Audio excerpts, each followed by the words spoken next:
วัดตาเห็นเนี่ยก็อยู่วัดตาเองเนาะจะได้ครับเอาตามที่ว่าเขาอยู่นั่นแหละอันนี้นี่คนหลงเชื่อไปนักเหมือนกันนะเจ้าคุณผู้ฟังที่ว่าไปลงทะเบียนไว้ก่อนลงชื่อไว้ก่อนกว่าจะไปได้เนี่ยอันนี้เขาดูถ้าตังไปนักก็เลิกคุณผู้ฟังไปเชื่ออย่างเลิกจ้ะสำหรับเรื่องอื่นก็คงบ่มีอะเนาะอันนี้เตือนเฉพาะเรื่องนี้เนาะอาทิตย์ที่แล้วก็เตือนเรื่องวิชาชีพที่ไปตามร้านค้าแล้วก็ไม่ยอมจ่ายก็ตังค์แล้วก็ขี่รถไปเลยน่ะอันนี้ต้องระมัดระวังเนาะจ้ะถ้ายังไม่จ่ายตังค์ก็ไม่ต้องออกไปจากร้านเผื่อนะเจ้าแล้วน้อยที่สุดเนี่ยคุณกับจะไปล่าสายตาถ้าจะไปจ่ายตังค์เผื่อผมก็ต้องออกไปเดินเจ้าเนาะจ้ะไม่ได้เสียของฟรีๆนะเจ้านี่ก็โดนมาแล้วนะเจ้าอย่างบ้านดอนตานี่โดนไป2 ล้านค่ะนะเจ้า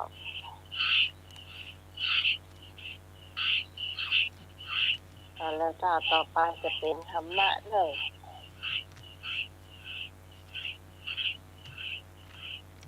นะครับอันนี้เป็นธรรมะตายปัญหาธรรมะนะครับ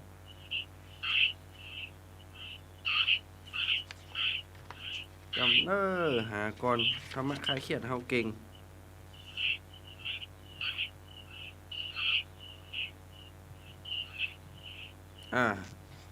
ปัญหาง่ายๆนะครับ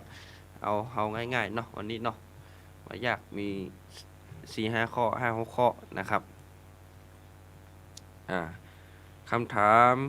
พระศาสดาเสด็จถึงกรุงกบิลพัสแล้วประทับอยู่ณที่ใดนะครับฟังคำถามแบบกำนะพระศาสดาเสด็จถึงกรุงกบิลพัสแล้วประทับอยู่ณที่ใดนะครับกอไก่เวรุวันขอไข่เชตวันคอควายบุพารามงองูนิโคธารามนะครับโอ้โหออกจะทายจะโยงตายมาเลย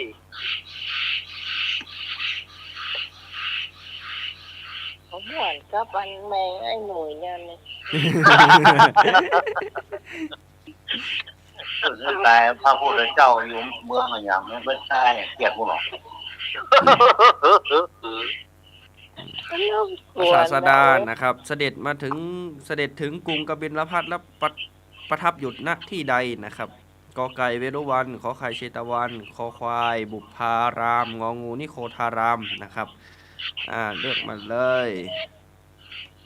รวยกอไก่โคกกอไก่นะครับมาละ1 คน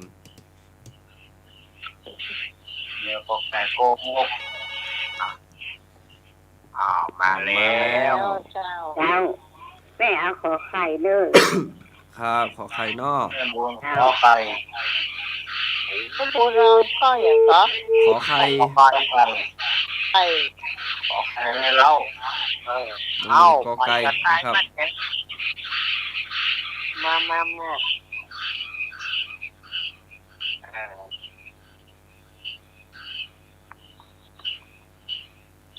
ก็ไก่ก็กี้กอไก่นะครับพระพุทธเจ้านะครับเสด็จถึงกรุงกบิลพัสนะครับแล้วประทับอยู่ณที่ใดนะครับกรุงกบิลพัสเวรุวันนะครับกอไก่เชตวันขอไข่บุพารามคอควายนิโคธารามงองูนะครับโอ้มาพอจะตายแถมมาเลยกรุงกบิลพัสนะเจ้ากรุงกบิลพัส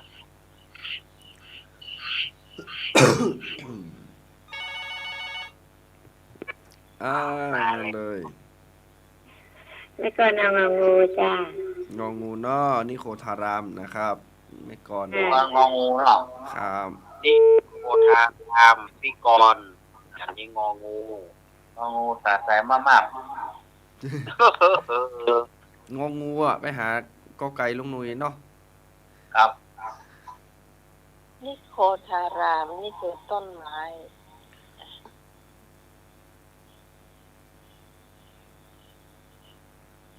เอาเลยนะครับตายตักกันเข้ามา ครับมาแทน เจ้าไม่พรตอบงองูกันเจ้าง องูเนาะครับ งองู เรา มา ไม่พา แล้ว พุท ข ธิ อ ตะ เศร้า วันเจ้า เจริญพรน้อง เรา เม ไม่ ย์นะ พาเนรราชเจ้า สวัสดีแม่พร จ้าสวัสดีลุงน้องใหม่เจ้า จ้าสวัสดีเจ้า สวัสดีลุงหนุ่ยนะเจ้าพ่อ ครับ นะเจ้า ครับแล้วเนาะงองู อีกพอกันเอางองูเหมือนกัน งองูข้างคอควายเนอะ สมนึกมาเลยสมนึกมาไปอยู่ตั้งใดตั้งเบาอะ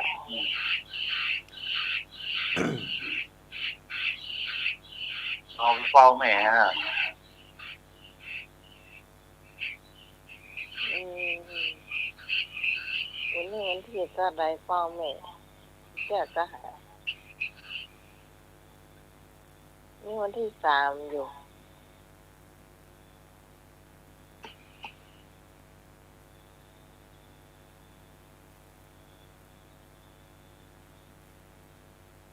นี่แถมก็คุณผู้ฟังไม่นวลแล้วจำไม่นวลมาตอบนะแม่สุภิตเจ้า มาตักมาตายกันได้เนอะเอาละแหมนาทีจะเฉลยแล้วนะ คิดแต่สุภิตไม่ย่อยนะเจ้าพี่ตองก็ตอบได้เนอะพี่ตองเนอะ เอาละน้าไหมว่าข้อไหน ทำไมก็ว่าข้องงองูนะคะ งองูเนาะเอาละเฉลยแล้วนะและเนอเฉลยแล้วนะครับ พระศาสดาเสด็จถึงกรุงกบิลพัสแล้วประทับอยู่ณที่ใดนะครับ ข้อที่ถูกงองูกกงกนะครับ นิโคทาราม ไม่ใช่งองูก็งก งองูแต่ใส่มาบๆนี่มาใจอะ งองูนิโคทาราม นิโคทารามนะครับ ประทับอยู่ ครับ ที่กรุงกบิลพัสนะครับ อ่า ถูกกันหลายคน ครับ ครับเอาเนาะข้อต่อไปมาเนอะ เจ้า นะครับ ปัญหาสิ่งใดที่ราธพามเคยถวายแก่พระสารีบุตรนะครับ สิ่งใดที่ราธพามเคยถวายแก่พระสารีบุตรนะครับกอไก่ข้าวมัทุปายาตนะครับ ขอไข่ยาคา8 กรัมนะครับงอคอควายข้าว1 ทัพพีงองูกุฏินะครับ เอา อันนี้ซ้ำง่ายเจ้า ง่าย เนาะมาเลย ง่ายขนาดนี่นะ มาแล้ มาแล้ว จ้าไม่พรตอบคอควายข้าว1 ทัพพีเจ้า ครั อ้า บ วมาแล้วเอามาแล้วนาน มาเลยมาเลย ไม่ก่อนก็ตอบข้อคอควายจ้าข้าว1 ทัพพีจ้า ครับ เอาครับพี่ 053 226 0589ตอบมาเลยเจ้า เจ้าถ้าคอควายเขาร้องสุดคน เจ้า เจ้า นั่นเนาะคุยกันนะครับ มาเลยมาเลย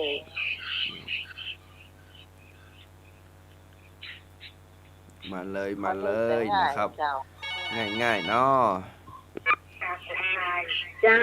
พี่ต้องเอาข้อคอควายนะเจ้า อ้า เจ้าว ขอบ ขอ คุ ค ณ วาย เจ้าพี่ตอง มา เจ้า กันนะครับผม เจ้าเจ้า ครับเอาละเนอมาแล้ว แม่สุพีตวันนี้ไปไหนนี่ไอ้แซ่บหมาแม่สุพีตไม่ย่อยอ่ะ แม่อยู่พี่ตา อืม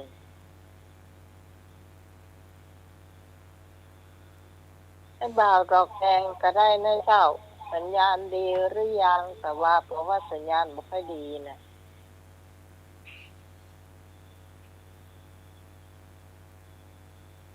ตอบมาได้ในเจ้า หน่วยกับตัวคนนะเนาะ ถ้าลงบทโดยก้นนี่ถือว่าผิดพลาดขนาดนั้นเนี่ย ครับ ไงลุงนุยถ้าข้อนี้ลุงนุย ครับ บทโดยก้นนี่นะลุงนุยผิดพลาดขนาดนั้นเนี่ย โอ้ผมร่างแมงเมา อืม แมงเมาเข้ากองไฟค่ะ อืมถ้าเป็นกรรมการถ้าเป็นห้องเรียนก็ข้อสอบแจกคะแนนนะ นะครับ เอาละสักกรรมเนาะนักกรรมก็เฉลยนะครับ ถ้าอยู่บนเวทีบนเก็บกระดาษแล้วถึงจะเฉลยเนาะ แม่น หรือว่าข้อสอบแบบนี้เนี่ยง่ายมาก อืมถ้าเราบอกฟังดีๆก่อนมันก็ยากเหมือนกันนะ แต่เราต้องฟังคำถามแล้วตีคำถามให้ออกก่อน ครับ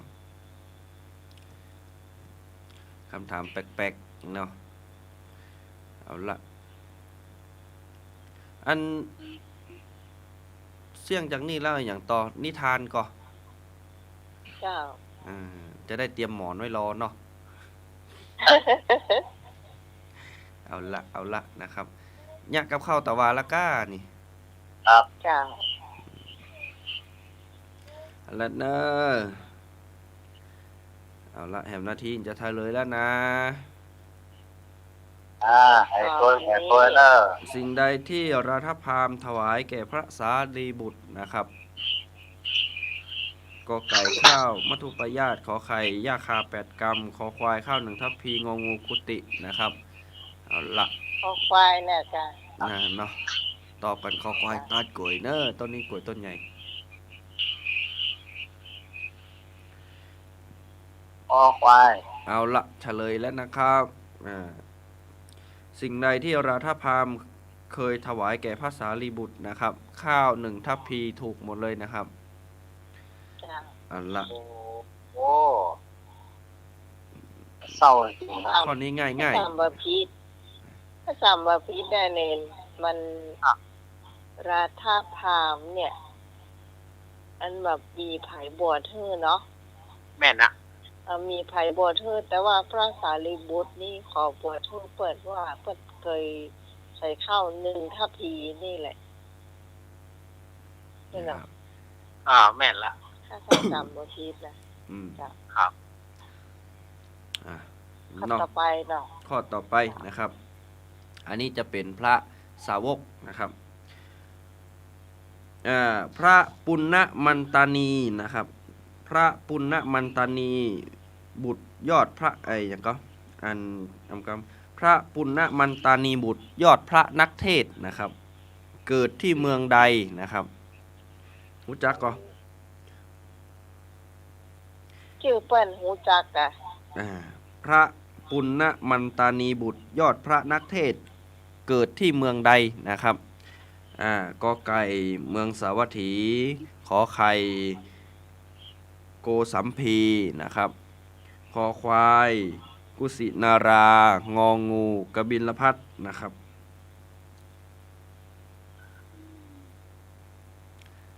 เอาละ ลุงหน่วยงองู เอาละเนอร์ลุงหนุ่ยเอางองูนะครับกบิลพัท บินละพัดเนาะ พระปุณณมันตานีบุตรนะครับยอดพระนักเทศน์ก็อีวันเดียวนี่ก็อย่างก็ธรรมะทองนี่เนาะ ครับ คน นัก ที่ เทศทำหมันทอง คนที่เทศแล้วเขาก็ใส่ง่าย เข้าใจง่ายเสียงดีม่วนนะครับ จ้ะ ม่วง อ้าวไปจะตายมา 053 ให้พอแล้วกอไก่ดีกว่าลุงหนุ่ยงองูเจ้า เอาละ ถอน เน กอ อะ ไก่เนอเจ้า ครับ ครับ กอยมาเร็ว กอไก่มาแล้วเนอะสวัสดีนะครับลุงหนุ่ยงองูนะครับ ก็ฟังแต่ ไป ว่า มีเรือพัด ให้หนุ่ยเอาพลานักสีเนาะ พี่พรเอา เจ้าไปส่งกับเอาข้อกอไก่นะเจ้า ครับ จาม เจ้า ก็ไก่นี่สาวัตถีจ้ะ ครับ สาวัตถีสุสินาราครับ กอไก่สาวัตถีนะครับ ขอไข่โกสัมพีคอควาย กุสินารางองูกบิลพัท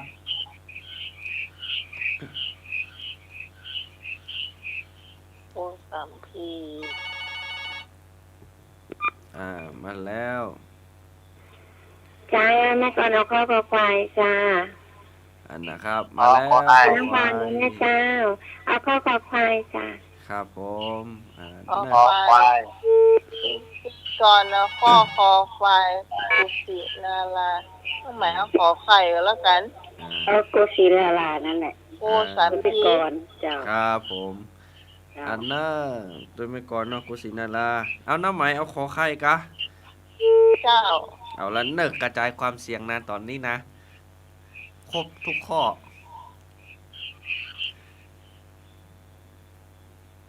เอาละครบทุกข้อนะครับ ครบกันทุกข้อเตะๆใครจะถูกเนาะ เสียงสนับสนุนให้ป้อมมีอันนี้ด้วยนี่ อืม ฮะตรงนี้อากาศมันร้อน มาสวัสดีเจ้า ข้อขอไข่นะครับ โอ้มาแล้ว มาแล้วไอ้บ่าวดอกแดงมาสนับสนุ มาน แล้ว ท่านตะวันนะครับ ครับ มา เชิ แล้ว ญก่อนครับอันละ ม เนาะ นต์รัก ข้อขอ ปากกา ไข่เนาะครับผมโกสัมพีครับ มาแล้วมาแล้ ข ว อบคุณเจ้า ไอ้บ่าวดอกแดงมาสนับสนุนแล้วเจ้า มาแล้วสนับสนุนแล้วเนาะเอาเนอแหมนาทีจะเฉลยแล้วนะ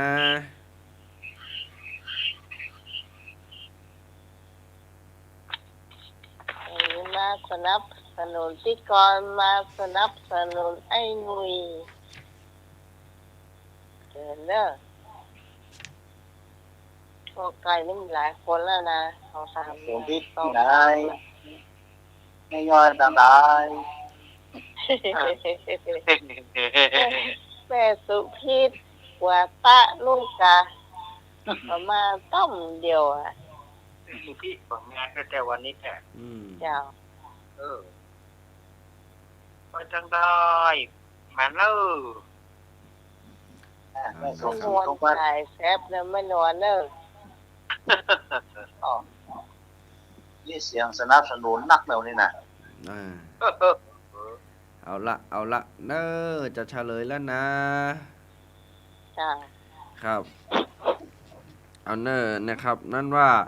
พระปุณณมันตานีบุตร ยอดพระนักเทศน์เกิดณเมืองใดนะครับ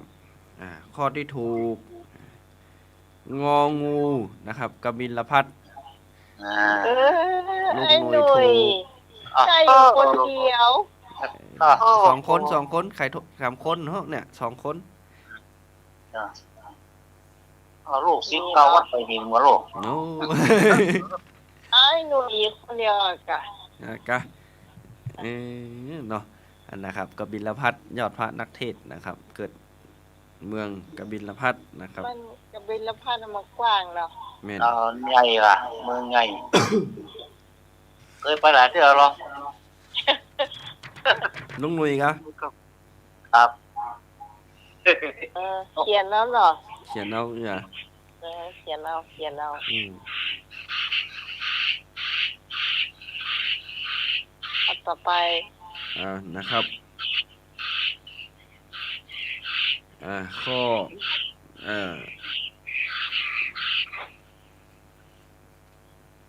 จำเนอ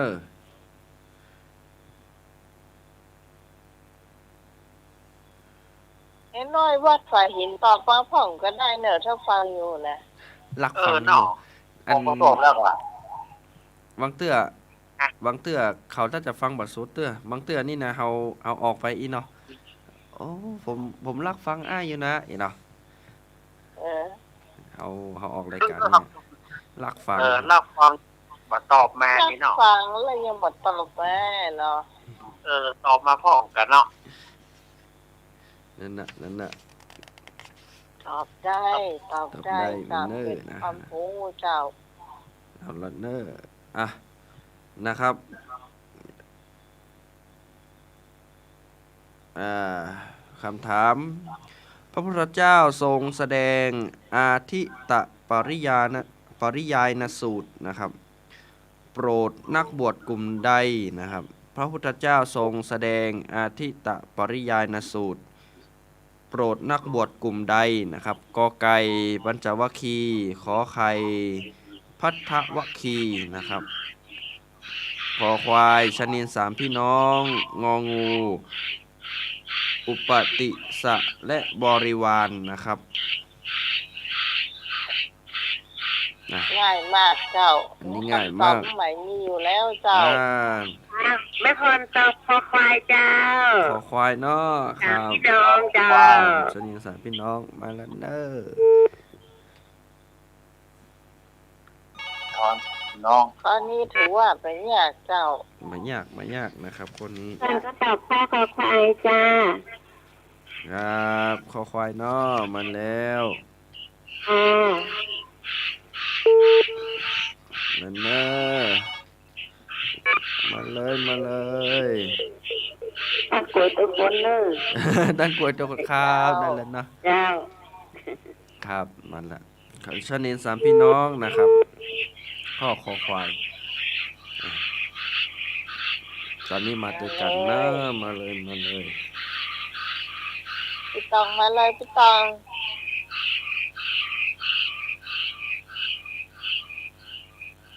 แม่บุญมาแล้วเนาะ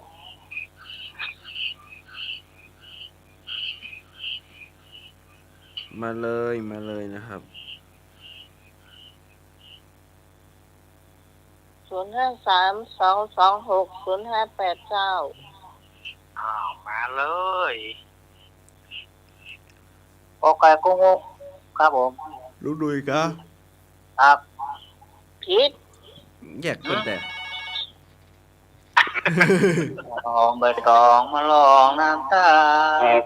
สามพี่น้องนะครับ ครับชนินสามพี่น้องเนาะคอควายครับผม ครับผม เจ้า เอาเลย ดาวดอกแดงเนาะ เสียงดีนะครับ เอาละมาเนอ ก็จะไถ เสียกัน เดี๋ยวก็จะเหมือนไถไอ้วานดอกแดงจ้ะ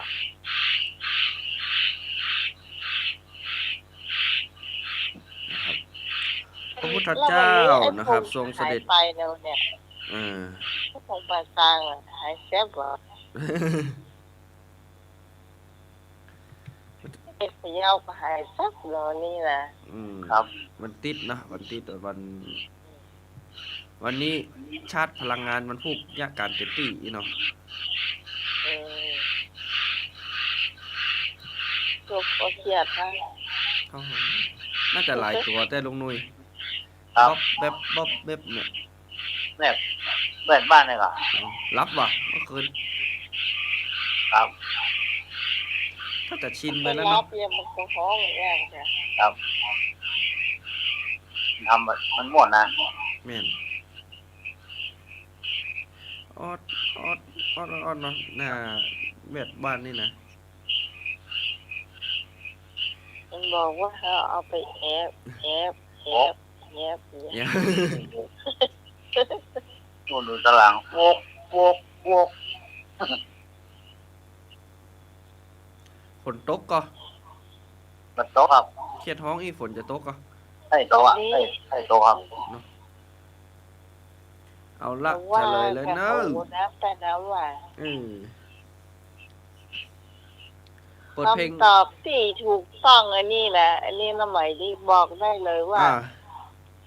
ชลินสามพี่น้องพ่อแกนับถือไฟ เม่นละนะครับไอปัญหาถามว่าพุทธเจ้าทรงแสดงอาทิตะปริยายสูตรนะครับ อาทิตะปริยายสูตรนะครับ อาทิตย์แล้วเนี่ยครับ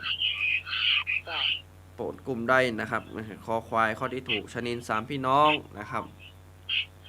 ถูกหมดเลย ยกเว้นลุงหนุ่ย ครับ พิษ เนาะเอาละข้อต่อไปนะครับ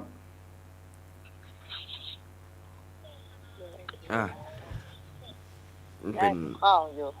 อุปติสะปริภาชกได้ฟังธรรมจากพระสาวกองค์ใดนะครับ อุปติสะปริภาชกนะครับได้ฟังธรรมจากพระสาวกองค์ใดนะครับกอไก่พระวัปปะขอไข่พระพัทธิยะคอควายพระมหานามะงองูพระอัจฉชินะครับ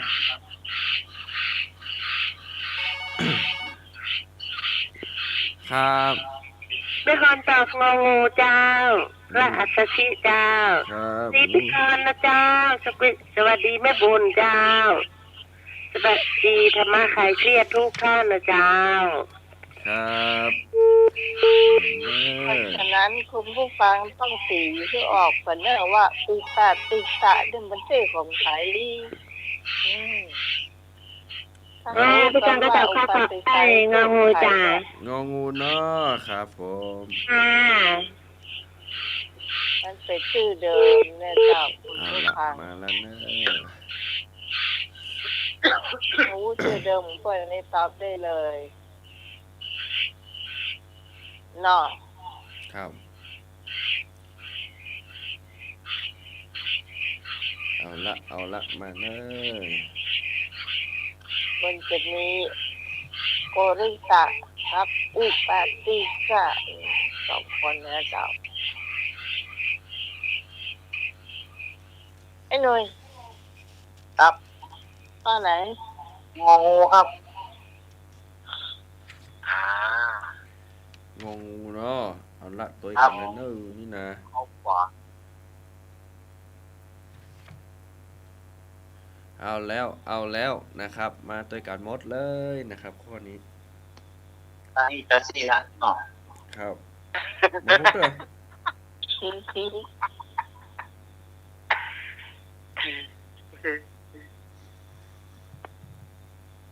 โอ้โหก็ว่าอุปาติสะได้สิเชื่อไผ โอ้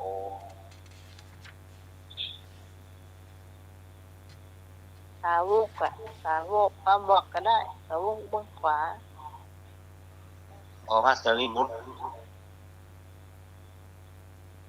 ชื่อเดิมเพิ่นมีว่าอุปาติสะนะเจ้า อุปติสะปริภาชก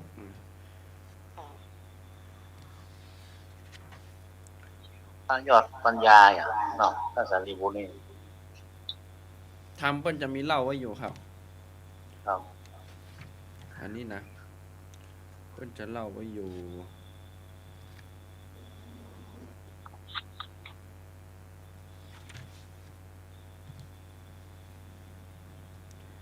เอาละเฉลยแล้วนะ นี่ก็ ครับ อุปติสสะปริภาโชคได้ฟังธรรมจากพระสาวกองค์ใดนะครับ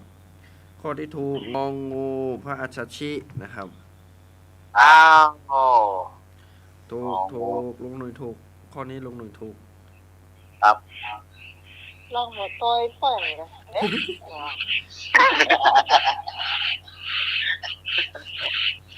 ลองแสนลองแจกคุงนี่แหละ พระแสงงูจะฟ้ามากะมันตัดเสยงงูเหมือนแต่เนื้อ ปะใส่มงมาน่ะอีเนาะ ครับ เอาละนะครับ หมดแล้วเนาะต่อไปจะเป็นช่วงเขาสมณเณรเอารักคนเดียว โอ้นี่ทาง นิทานต่อจากเขาว่าเนอะ เข้าได้เข้าเข็มเหรอนี่นะ ขอยาวๆนะวันนี้นะชั่วโมงกึ่งเลยได้ก็ โอ้โหกระเดียวเปิ้นก็ไปมีอะวะเนาะรายการอื่น ก็ไปมี ต้องฟังเสียงทำนิทานนี่เหมือนยานอนรับนะครับม่วนนะครับครับหมดแล้วเนาะช่วงตายพนาธรรมนิดๆหน่อยๆนะครับในช่วงต่อไปเข้านิทาน พักไปกินน้ำพักแหงก็ได้อยู่เจ้า ครับ ครับเป็นช่วงของการเล่านิทานต่อจากตะคืนนี้เนาะก่อนที่จะ เข้าถึงนิทานก็จะไปลืมเนอร์วันที่16กันยานี่ก็ เชิญชวนคณะสถาญาติโยมเขาไปร่วมกันทำบุญถวายทานสลากพัดที่ม่อนว่าที่พระธาตุสีสองเมือง หรือว่าดอยนางเกี้ยวเนาะม่อนพระธาตุสีสองเมือง หรือว่าดอยนางเกี้ยว นี่ก็เชิญชวนคณะสถาญาติโยมไปร่วมยินร่วมตานนะคนเขาว่าตานป่วยสลากเพื่ออนุรักษ์รักษาประเพณีอันดีงามของเมืองเหนือล้านนาเอาสลากนี่ก็บัดเดียวนี้มาให้บัดดีก็บ่ค่อยมีที่ไหนเนาะงานสลากเพราะว่ามันเป็นคนฮ้องว่าการสลากนี่มันการย่อยการสลากนี่มันย่อยจะได้การไว้ภายภาคหน้าการหาปีตายเนาะการหาแม่งัวตัวควายดุอันที่เปิ่นการกันนี่นะถ้าเป็นใหญ่นี่จะเป็นสลากไปหน้าเส้นน้อยจะการหาญาติพี่น้องมีกี่คนก็จะตามกันงานนี้ก็เชิญชวนคณะสถาญาติโยมถ้ามีเวลาโอกาสก็ไปร่วมกินร่วมทานกันเนอะวันนี้วันที่3ละก็เหลือเวลาแฮมบักกี่วันนั่นนี่หรือเวลาแฮม13วันได้นี่ ครับเพิ่นจะมีการถวายตามสลากพัดที่ม่อนพระสีสองเมืองหรือว่าดอยนางเกี้ยวระหว่างเขตห้อยต่อของดอยสะเก็ดกับเวียงป่าเป้าเนาะนี่เป็นเขตห้อยต่อกัน2จังหวัดเนอะเพิ่นจะมาตามสลากกัน2จังหวัดเชิญชวนคณะสถาญาติโยมเนอะเสียดายนะครับวันนั้นตุ๊กตะวันก็พักก่อนก็ได้ครับเมื่อคืนที่แล้วนี้อาตมาได้เล่ามาถึงเรื่องที่ว่าในคืนที่แล้วเนี่ยอาตมาได้เล่าถึงพระเจ้านันทกิติราชพระเจ้านันทกิติราชนี่ไปหลงไปฮักนางสีคำจนมาไล่เมียหนีแต่คืนนี้นะมาไล่เมียถึง12นาง12นี่โกรธเกลียดไปอาบน้ำในสระน้ำซ้ำมากลายเป็นชะนีไปเหียนี่แต่คืนนี้แล้วก็ที่นี่ก็มาถึงว่าพระเจ้านันทกิติราชนี่ก็ยกทัพโยธาไปขอเอานางสีคำมาไปขอนางสีคำเข้าบ้านเข้าจองมาแต่คืนนี้ได้เล่ามาถึงที่นอกวันนี้ก็จะมาเล่าต่อกันละเนอเมื่อพระเจ้านันทกิติราชได้นำเอานางสีคำมาแล้วก็มือใจเสนาอามาตย์แปลงปราสาท7 จันทร์ตุกแปลงปราสาท7 จันทร์อยู่ในท่ามกลางอากาศที่มันโล่งโปร่งสบายเผื่อว่าตัวนางจะได้เย็นพ่องนี่หรอกเขาก็ป้ากันแปลงปราสาทราชมนเทียนแปลงปราสาทราชมนเทียนแล้วคือนางสีคำขึ้นไปอยู่พอโต๊ะข้ามมาเนี่ยพระเจ้านันทกิติราชนี่ก็ย่องขึ้นไปเพื่อว่าจะไปหานางสีคำแต่ด้วยเตชะอันศีลที่นางสีคำนั้นรักษาบริสุทธิ์แล้วก็อานิสงส์ของหมายคำที่พระอินทร์เอาแล้วเอาปันผมไว้บอกก็ว่าพระเจ้านันทกิติราชเข้าหานางสีคำมาได้เกิดเป็นไฟฮ้อนไปทั่วสารพางกายของพระเจ้านันทกิติราชถ้าเมื่อพระเจ้านันทกิติราชต้องปิดมาที่เก่าเพราะว่าฮ้อนเข้าหานางสีคำมาได้แต่ก็มีความคิดว่านางผู้นี้เอามาอยู่ปราสาท7 จันทร์บ่เข้าท่าจะต้องให้นางอยู่จะต้องได้แปลงปราสาทเมื่อนางอยู่ที่สนามหลวง เพื่อนางอยู่ในกลางสนามหลวง เพื่อบางทีหัวนางอาจจะเย็นได้ ถึงวันพุกเมื่อเจ้าพระเจ้านันทกิติราชนี่ก็สร้างเพื่อเสนาอามาตย์ทั้งหลายหรือปราสาทเจ็ดจันทร์หรือปราสาทเจ็ดจันทร์แล้วไปแปลงปราสาทท่ามกลางกลางสนามหลวงเขาทั้งหลายก็ป้ากันแปลงปราสาทราชมนเทียนขึ้นแต่ใหม่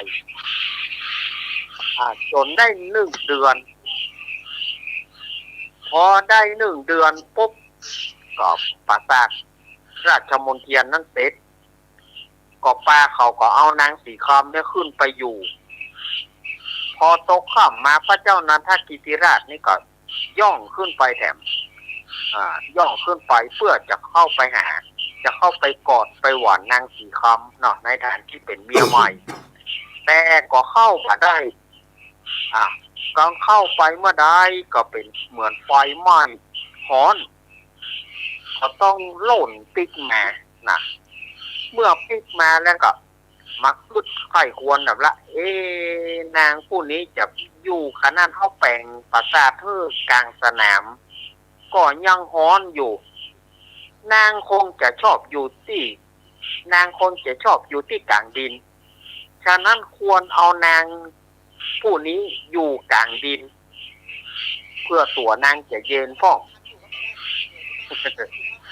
ทีนี้กับฟังทุกคนทั้งหลายหรือปราสาท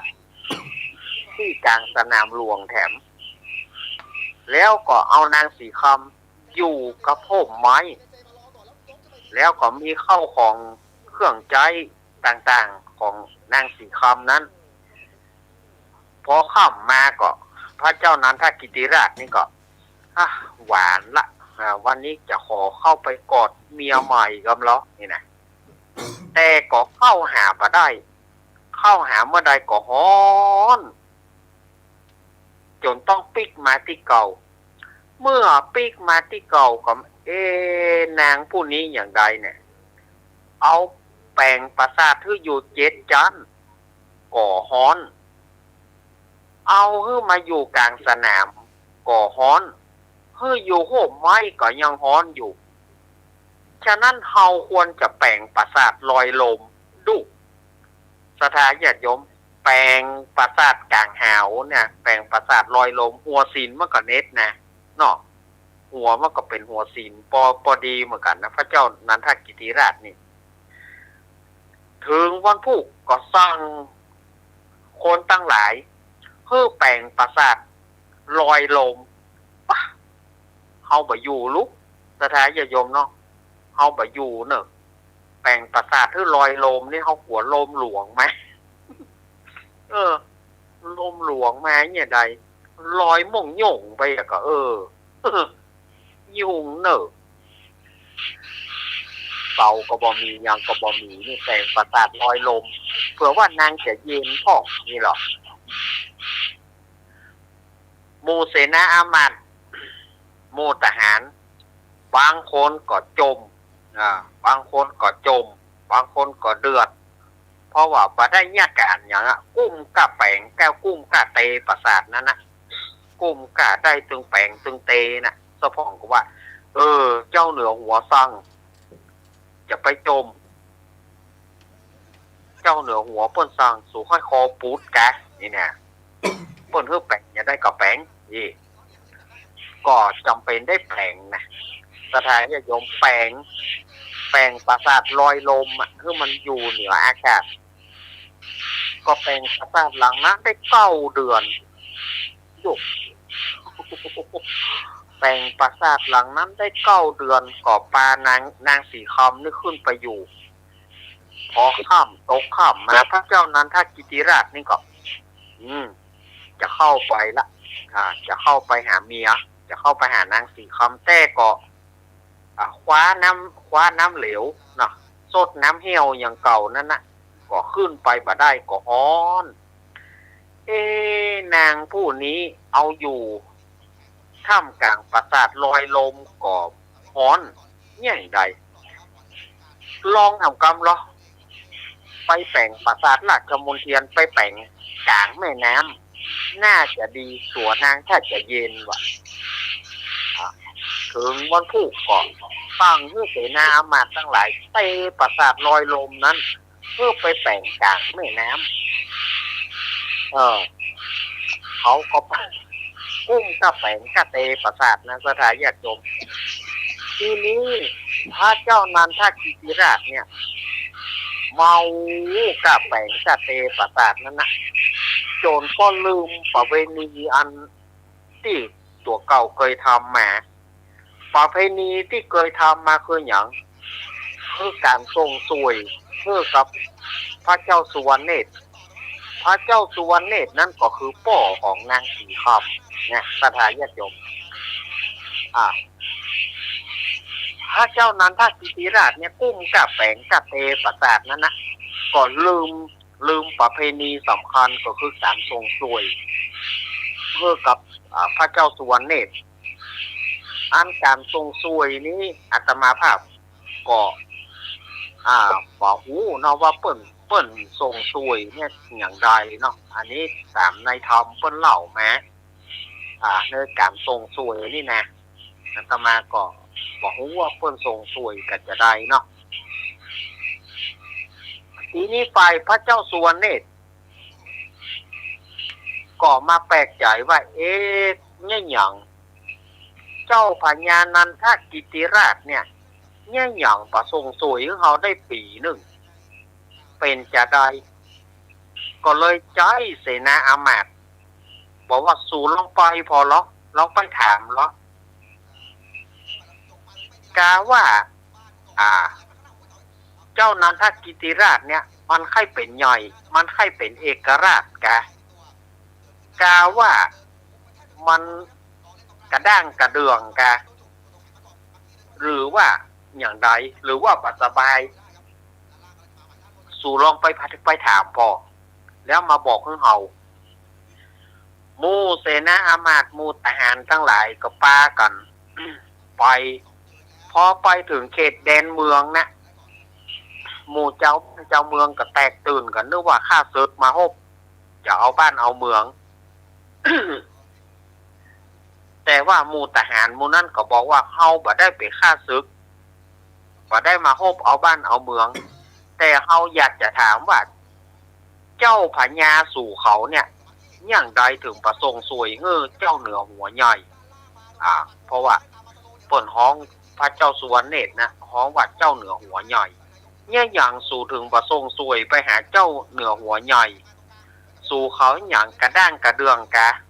กระด้างกระเดืองต่อเจ้าเหนือหัวใหญ่หรือว่าใครเป็นใหญ่ใครเป็นเอกราชใครเป็นเอกเทศหรือว่าสู่เขาเคิมอย่างใดนี่นะก็เลยถามหมู่เจ้าบ้านเจ้าเมืองนั่นนะที่นี้ก็มีหญ้าขี้ซอคนหนึ่งเนาะ หญ้าเท่าขี้ซอคนนี้กับมันจังอู้หน่อยหรอมาก็ข้าอันขอสุมาเด้อในหัวมูข้าจะอู้ให้ฟังนะเป็นจะได้อู้ให้ฟังเหรอโถข้าจะอู้ตั้งแต่เก่าแต่เงาให้ฟังกันเนอะก็อู้มาแหละโถนายหมู่เหยข้าตึงจะอู้แต่ละก็อู้มาแหละมีอย่างก็อู้มาโถท่านนายหมู่เหยเรื่องนี้นะโอ้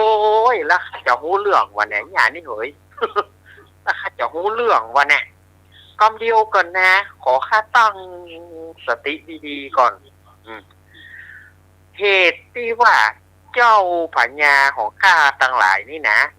ป่าทรงสวยหาเจ้าเหนือหัวใหญ่นี่นะก็เพราะว่าไปหลงเมียใหม่เจ้าพญาให้ข้าเขานี่นะไปหลงเมียใหม่แล้วก็เมากุ้มกะแปงกะเตปราสาทนั้นนะ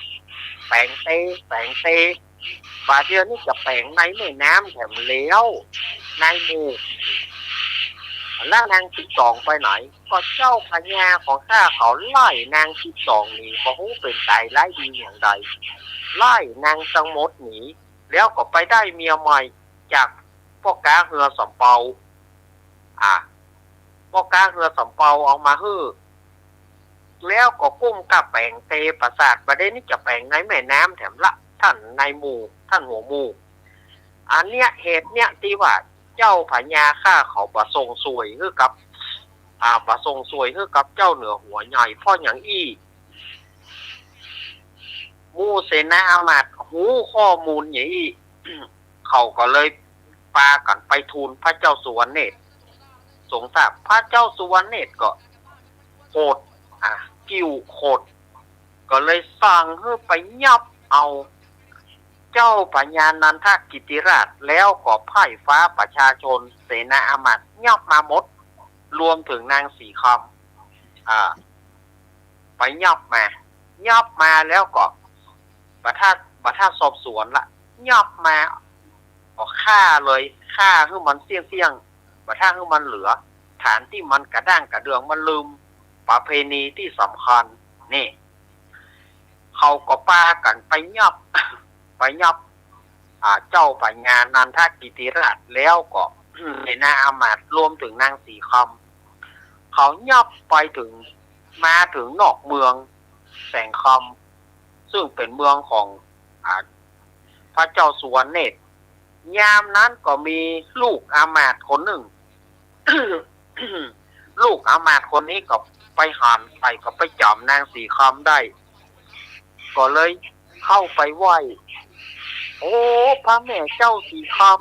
ำพระแม่เจ้าสีคำเป็นอย่างไรไปอย่างไรมาอย่างไรลูกที่ไหนมาอีกเล่าถามสารทุกข์สุขิบนางสีคำนั้นบอกอู้บาจาหรอกกับพ่อกาทั้งหลายแล้วก็ตลอดจนถึงเจ้าพญานันทกิติราชก็ทำทีเป็นใบเมื่อนางนั้นได้สอบถามนางก็มาที่จะก้อนได้นางก็อู้ให้ฟังเล่าให้ฟังเอาละกำนั้นเจ้าพญานันทกิติราชนี่สะดุ้งโอ้ก็เดียวว่านางผู้นี้เป็นใบเป็นว่านางนี้บอกเป็นใบสร้างไปบอกเป็นลูกเจ้าเหนือหัวใหญ่ตายแล้วข้าเหยคอจะพูดคำเนี้ยทีนี้ลูกสาวของอามาตย์คนนั้นก็เลยไปบอกให้อามาตย์ผู้เป็นป่อให้ไปเล่าให้เจ้าสุวรรณเนตรฟังพระเจ้าสุวรรณเนตรโอ้ยอีน้อยสีคำลูกเขาแก ก็เลยเข้าไปฮับเอานางสีคำก็ให้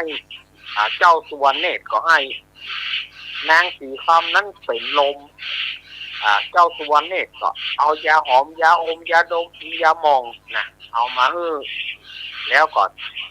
นางสีคำนี่ฟื้นมาพระเจ้าสุวรรณเนตรก็ได้ถามถึงว่าเจ้าไปอยู่ไหนมาลูกไปอยู่ไหนมา แล้วแม่บัวแสงไปไหน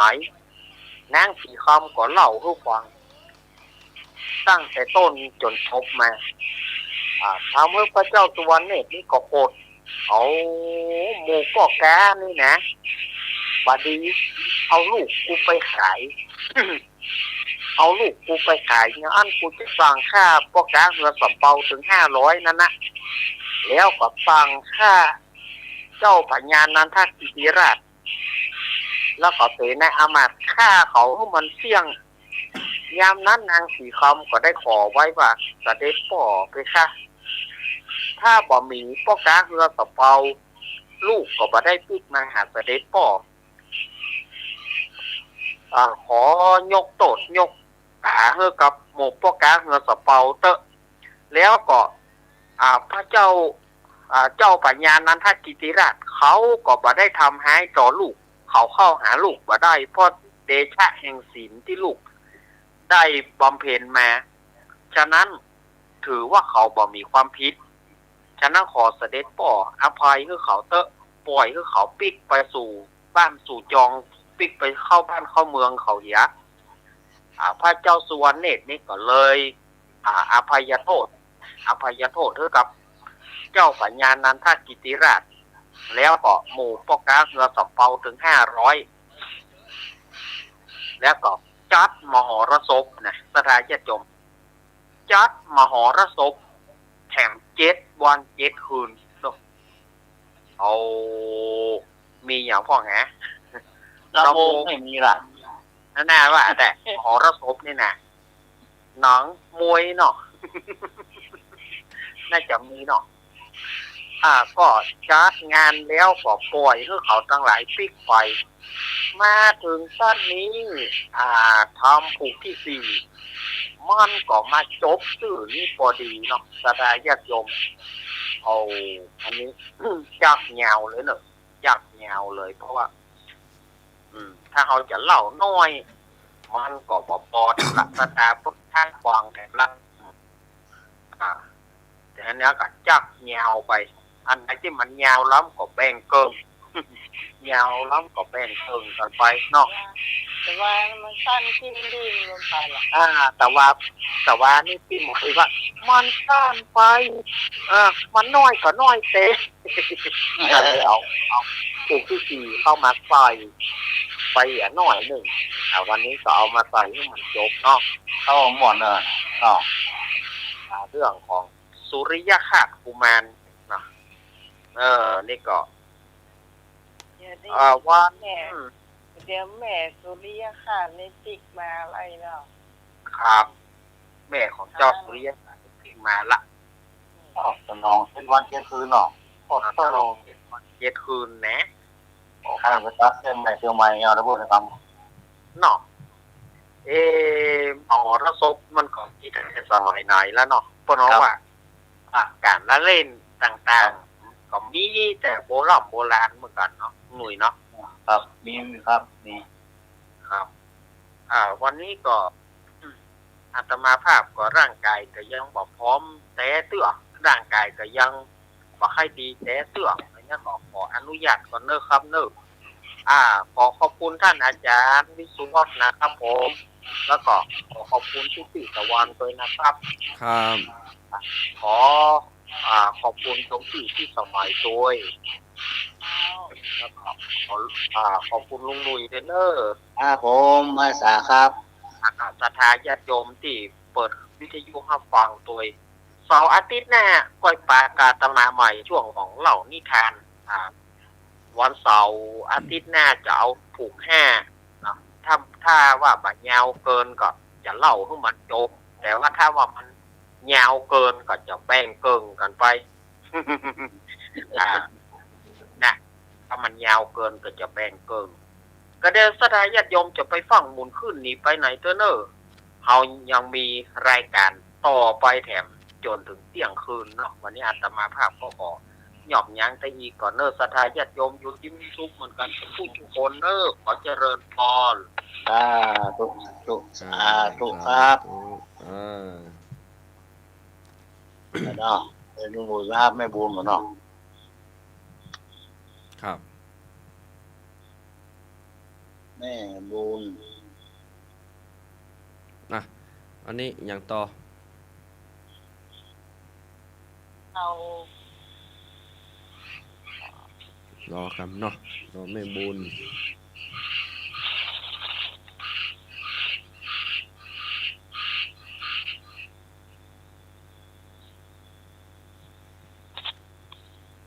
แม่บุญแม่บุญแม่บุญจึงว่าเนอะเดี๋ยวภาพนะ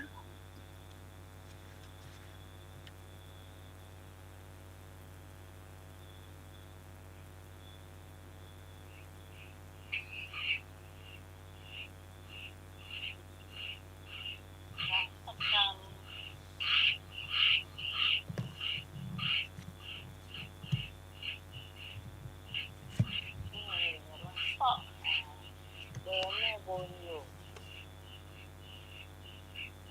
แม่บุญเจอแล้ว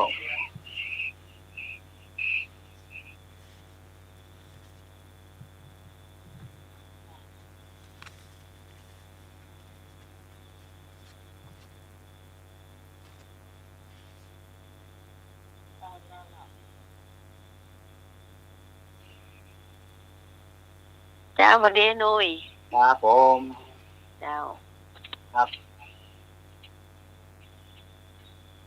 พี่พรมาละ ครับเดี๋ยว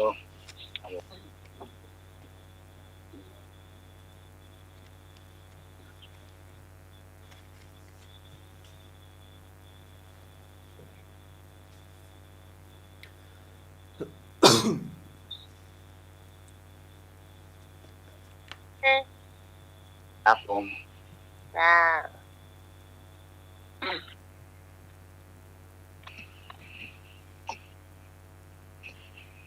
อ้าว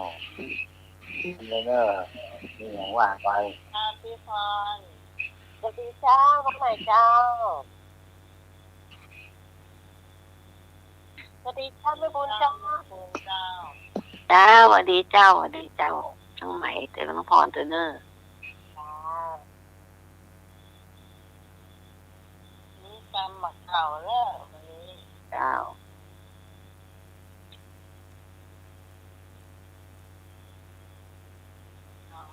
เอาละช่วงกรรมบะเก่าเนาะ คำว่าอย่างดี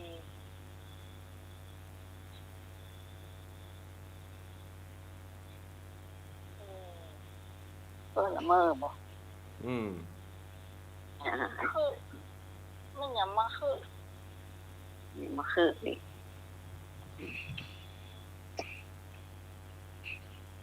อย่างมาคือเนาะเดี๋ยวของกล่องของได้ คือเรียกอะ อ้าว คือ คือ คือนี่คือ อันนี้เป็นคิวซ่าประกาศอ่ะซื้อเอาหรอกเนาะ ขี่รถนั่นทีบสปอร์ตเนี่ยนะเนาะ ครับ มีรถที่น่าจะเป็นคำว่าได้อย่างมาใหม่ๆอย่างเช่นยอดเสื้อไทยมาเยี่ยมหน่อย จ้า มีสองงานไปสองงานเนี่ยเนาะให้เจ้าบ้านเออ คือเงาแต่เนาะ จ้ะ ขี่ขึ้นขี่ลงเนาะ จ้ะ ปวดเปิ่นแอกอ่ะทุกปัญหาโอ้ยมันคือเอาแต่ยิ่งขึ้นที่เล่าเนี่ยเอาเสียงนี่มันเอาฝักเอาไฟได้หรอ เสียงน้ำใหม่อย่างมาก้อยแต่ เสียงอยู่ไกลเสียงอยู่ไกลเนาะ เสียงอยู่ไกล ใจเย็นเดี๋ยวขอเวลาแป๊บหนึ่งอู้กันไปก่อนเนอะ ครับ แต่ว่าคือคือ อืม จะมาละจะมาขึ้นคือเนาะ เอาเดี๋ยวต่อก็ได้เนี่ยเดี๋ยวขอไปนะ คือกำลังได้คำเดียวอยู่อากาใหม่แถมก็ นี่มีก็คือตามบอกคือตามอย่างที่แม่ว่าคือนะ จ้ะนะที่กำน้ำพริกนะกะเลิกเกลือๆกะ มันทำมาเรียกอ่ะมันทำมาเรียกเป็นมลบครบครับนะกะมันก็เป็นมลบโฟกัสแท้แม่มันอย่างนั้นเปิ้นไอ้ปายนะเวลาทำพริกมาเรียกนะเปิ้นจะทำเรียกเหรอจ้ามันลำพอเนี่ยแม่ถ้าจีขี้ก็น้ำพริกมันอ่ะครับ เจ้าไม่โคไปครับแบบเลิกอ่ะ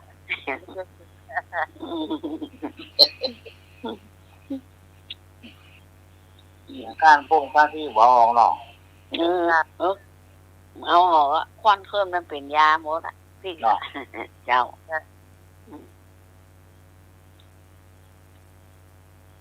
เกิดกับ เกิดกะหลักศักดิ์สิทธิ์หลักศักดิ์สิทธิ์อ่ะหลักศักดิ์สิทธิ์อ่ะ ครับ หลักศักดิ์สิทธิ์นี่ไป อยากตัด ใส่ เองนี่ก็ เสื้อ บอก ใส่ เป็ ผ้าน ร้านครับ เป็นลายใส่เสื้อปุ่น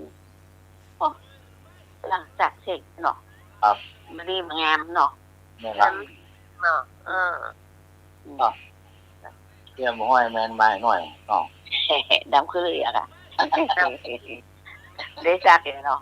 ไปที่ใครเมื่อมันมาแบบ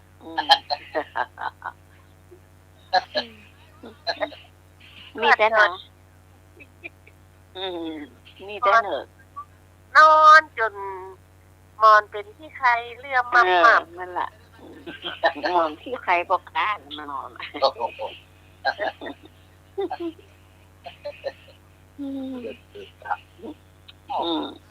รักศักดิ์สิทธิ์รักศักดิ์สิทธิ์เนาะรักศักดิ์สิทธิ์เข้ามาดีเขามูจักเนาะดีเนาะหมูอ่ะกำไม่ได้ขอบหมูอ่ะโอ้รักศักดิ์สิทธิ์ช่วยแล้วช่วยลุงนั่นเนาะไก่เตียวปีนอ่ะมันฟังเป็นผักกาเกตขนาดอย่างไม่ละเดี๋ยวปีนนั่นแหละเตียวปีนเนี่ยโอ้แม่ก็ยังเคยมีใส่เสื้อปีนในอากาศก็ยิ่งตั้งใส่เสื้อปีนอากาศฟังรักจักเสกตะวันว่างกันเนาะเด็กรักจักเสกคือตักเสกกันมันก็มาเรียบร้อยตัวเนาะเรียบร้อยเนาะมันมาเรียบร้อยคือมือเปิดแล้วล่ะทรงผมผมก็เลยดีมือหูดพูดเขาเอาเนาะเอามือก็นิ้วมือก็ต่างไอ้เนาะหูดไปทางหลังบอกชูหูชูหุยมาหนูต้องหัดเลยเนาะชูหุยทั้งหมดครับฟังนะกันเนาะใช่ฟังน่ะ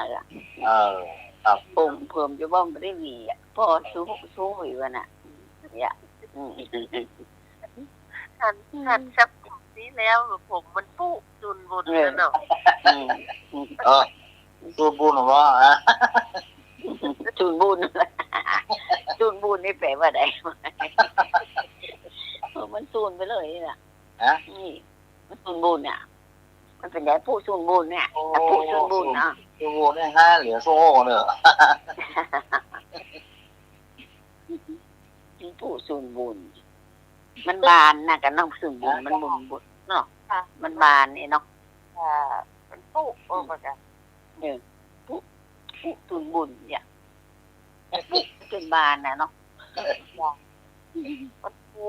จะผมปูใจแล้วมันแตกหน้ามันเนาะขนมนะขนมปูเนาะครับน่ะปูสมบูรณ์เนาะสมบูรณ์ให้บวมหน่อยเนาะหน้าได้บวมหน่อยเนาะบวมผู้ลูล่ะผู้ลูบวมผู้ลูเหรอพูดผู้ลูพูดไม่ได้ผู้ลูเนี่ยผู้ลูโอมน้ำเลยเนาะแล้วก็พ่นเอาไว้ครับพ่นไปหน้าก็ผู้ลูเนื้อผู้ลูอ่ะผู้ลูอมแก้มอมอย่างอมไว้ในปากเนี่ยแก้มผู้ลูน่ะเนาะอย่างลิงมันกินอย่างก็กินเข้าไปมาไปไว้ข้างแก้มน่ะออกมาผู้ลูอ่ะแล้วลงไปเนาะอมมันอมไว้อย่างมาไปเก็บไว้ไหนนี่กะในปากมันมันบอกว่าเ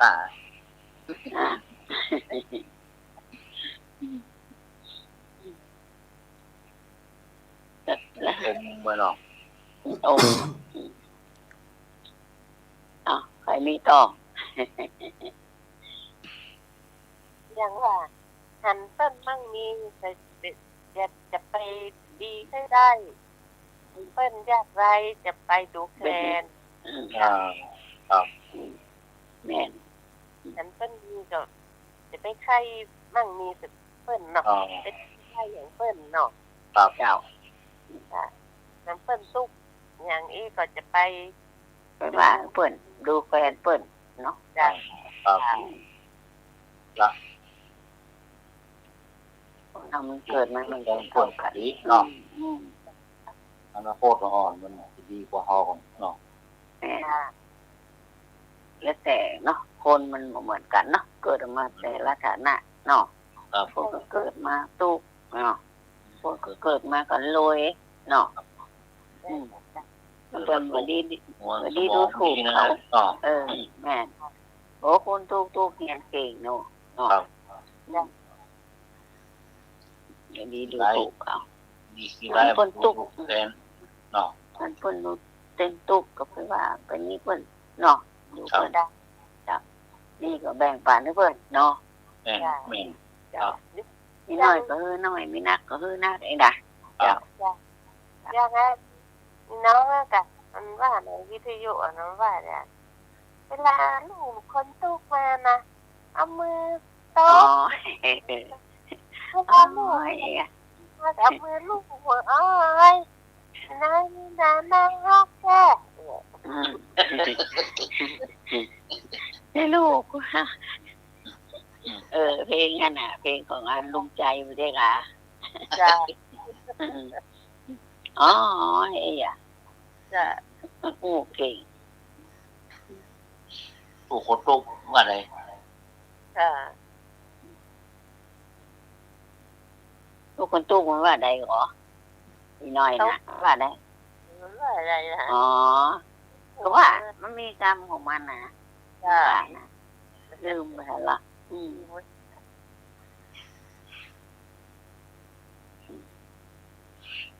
ตุกคนตุก ลูกคนตุกเวลานอนนะจักกันนะผ้าห่มที่พวกที่โปพิยาน่ะผ้าห่มมาเนาะคือนั่นเขาเนี่ย ก็ผมขี้ยาน่ะล่ะ ครับอุ่นเนาะอันนั้นอุ่นนะเนาะ อุ่นกะเดี๋ยวนี่มีเราไป เข้า แปล แล้ว ง ก่อนได้พ้องวันโตกขี้แง่เนาะไม่บุญเนาะ ตัวขี้ยานั่นล่ะ อุ่นเนอะพ่อ มีอยู่ในผืนนะแปลงที่ห้องรีดผ้าอะไร อุ่นนะ ยังมีอยู่นะเจ้ามีจ้ะ คนเท่าเก่าตึงมีนั่นไหมเนาะ ครับ มีกะ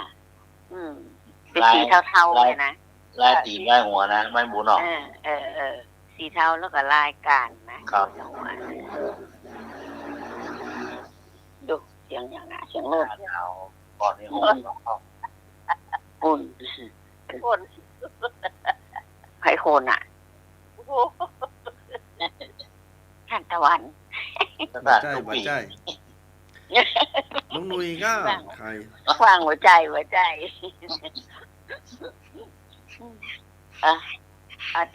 ท่านตะวันพ่อหมอ อ๋อบ่มีเลยแม่กรรมเก่าเนี่ย ว่าเครียดก็ดังแต่ดังว่า อืม ดังเจ้าอ่ะ ตั้งเจ้าละแมลงเลย เอาไปยิงโจ๊ดนะต้องมุ้ยโจ๊ดลงตุ่มน้ำขนาดนี้ตักแกแบบ แล้วไม่เหมือนเธอพวกเจ้า แห้งเลยแต่เจ้าก่อนอ่ะมันจะหูฟังก็ปุ๊บดังชักเจ้า น้ำคำหรอตุกไล่แหง แม่ถ้ามีคนนั่งก็ถ่ายนี่นะให้มดอ่ะเนาะ อะไรอย่างอ๋อเสีย อยู่ให้มันมีคนขี่มันถ้าคนมีคนขี่นี่เรียบร้อยหมดอ่ะ มีนอกเมืองนี่มดอ่ะเด้แม่ ห้องดูไหนกันเนี่ยเอาอยู่ไปตักเอาหรอ พี่นาน้องเมื่อก่อนนั้นนักขนาดอ่ะเกียดนะแล้วโดนนักล่าเกียดนอกเอาไปใส่ใส่หัวเฮีย แล้วก็ไปใจอย่างนั้นแตะปุ๊บต่อเอะมันการเป็นแตะเอะเนาะ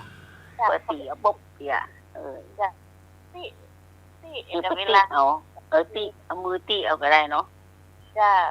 มันโดนไฟแล้วมันถึงไปไหนไม่ได้ล่ะจ้ามันมืด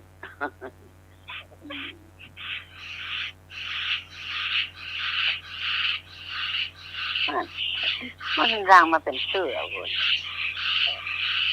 ใช่ยี่ตั้งเจ้าแม่ไปซื้อปุ่นละเดี๋ยวนี้ จ้ายี่ตั้งเจ้าเนาะใส่หูฟัง นั่นเนาะ ใส่หูฟังจำเป็นยินชาติขนาดอ่ะ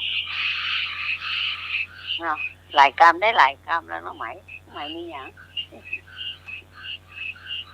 ไหมมีกรรมว่าอย่างไร ที่ว่าไปแล้วยังโหจำไม่ได้ น้องไหมว่ากรรมอย่างก็กรรมแรกอ่ะอย่างน้องพรจำได้หรอคือกรรมเลยคืออันโลดมาอวดนะคือแต่คือว่าขึ้น แต่งตัวได้เหรอ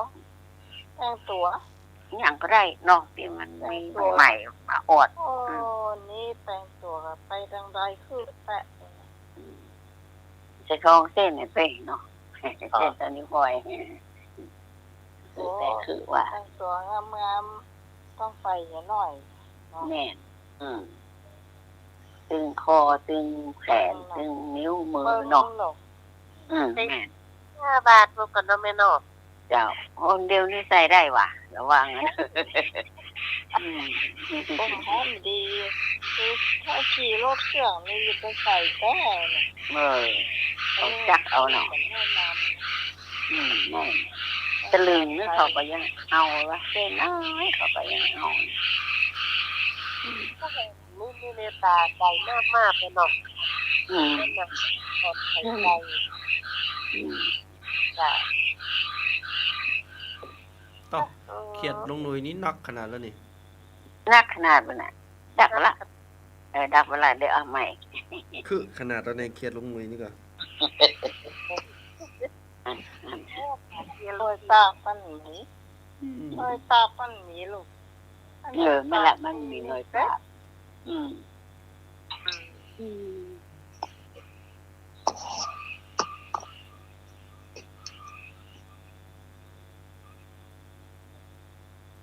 เบิ่งสิเจอ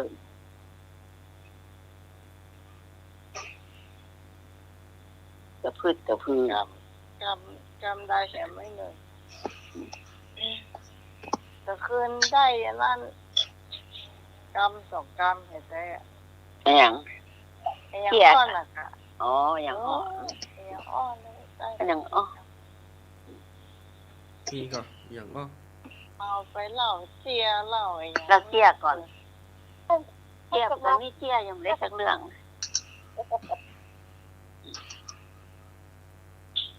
ไอ้หนูไปไหนล่ะจะไล่เขียดอยู่ไล่เขียดด้วยอ่ะ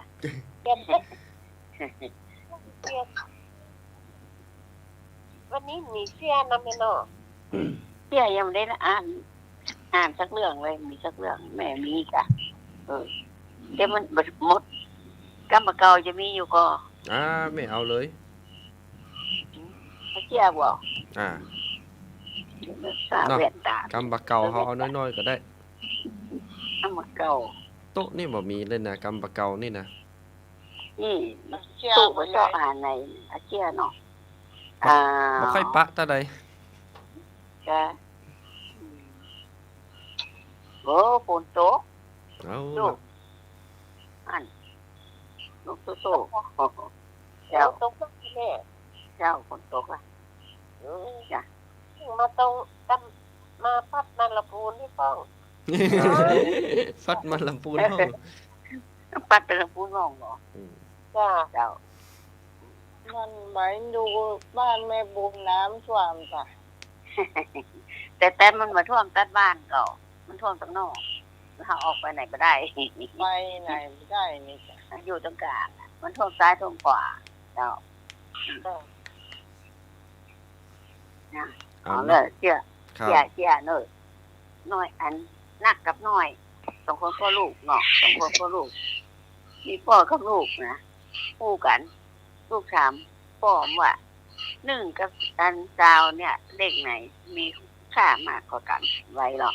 พ่อมันก็ว่าตอบอะไรอย่างก็พ่อตอบว่าดาวต้องเป็นที่1อยู่แล้วหรอหนักว่าหรอแต่อย่างนั้นผมสอบได้ที่ก็ต้องดีกว่าสอบได้ที่1สิครับหรอว่าวันได้ที่ได้หนักกว่าที่1อ่ะเนาะ เจ้า จ้า จบไปละหนึ่งเรื่อง น้องมีเสื้อเนาะ อ่า เสื้อไปตามบอกให้มันกันเนาะอันนี้เนาะมันมีลูกกระตาสองหัวเมียเนาะแล้วอันไปหากินกับไปเชาะหลัวเชาะแตงอย่างตั้งในป่าในห้วยเนาะมาขายการน่ะอันหนึ่งเวลามันอินดูมันหามาได้กับข้าวปลามาเชาะหลัวเชาะตองกล้วยไปขายมันอินดูมันก็เป็นตัวเป็นพระเป็นผู้ใจคนแก่เนาะมาแล้วก็ถึงมาแล้วก็เอาเสื้อสารพัดนึกเนี่ยมาให้ดวงหนึ่งอันนี้วันอยู่เจ้าวันเอาไปเรื่องผาพนาอยากได้อันใดก็อธิษฐานเอาเน่ผาพนาเอา ไม่รู้ละ รับไปถึงบ้านกลัวมันจะว่าพ่อจะอันผาพนาก่อนเมียมาบอกว่าได้พ่อผาพนาก่อนลูกกันไปลูกกันมาแก้วลนโต๊ะเล่นลงมือโต๊ะแตกเนี่ยบาป ได้สักอย่าง กับ เจ้าไปแล้ว ยกไปแหละ ไอ้หนุ่ย ยังแฟนแล้วเนาะ เนี่ยโอ้ เสียงดังก่อนบ่ดั ดั ง ง เนาะ จ้ะ ฮะ ดังจ้ะดังจ้ะ ไปละกว่าตะกี้ละจ้า อ๋อไปปิดหูกะปิดประตูหน้าต่างหมดเนาะ ไปแยกย้ายมันละเจียจบแล้วเนาะ จบละสองเรื่องละ 2เดือนเนาะนี่ผมเด้อเจียผม2คนเฒ่าว่าคนหนุ่มนั่งรถเมล์ด้วยกันไปป้าน่ะเนาะคนเฒ่านั่งรถเมล์ก็รอหนุ่มนั่งพุทธกรรมเนี่ยอ่อนหนุ่มมาถามว่าลุงตาลุงมาโดนหรือไม่ให้หรอกคนเฒ่าว่าตาลุงน่ะความฮักประฮักละอ่อนความรักทำให้ตาลุงตาบอดว่ะ มันโดนลูกกุยอ่ะ เอาว่าเราโนมาถามลุงตาลุงเป็นอะไรเนี่ยลุงมีความรักทำให้ตาลุงบอดตาบอด แล้วก็ไปสักกรรม โอ้เราโนมาถามว่าอย่างบอดข้างเดียวก็ลุงรักเขาข้างเดียวเหรอวะ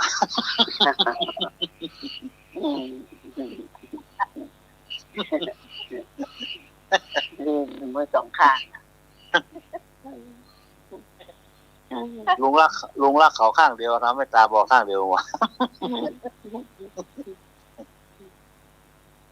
เดียมถามว่าร้านข้าวเหนียวนึ่งก่อย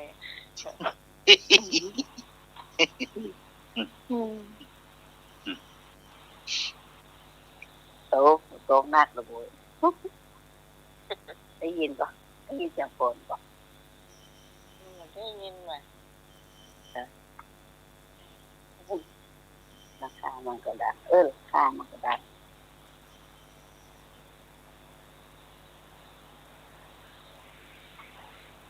น้องวันนั้นเขา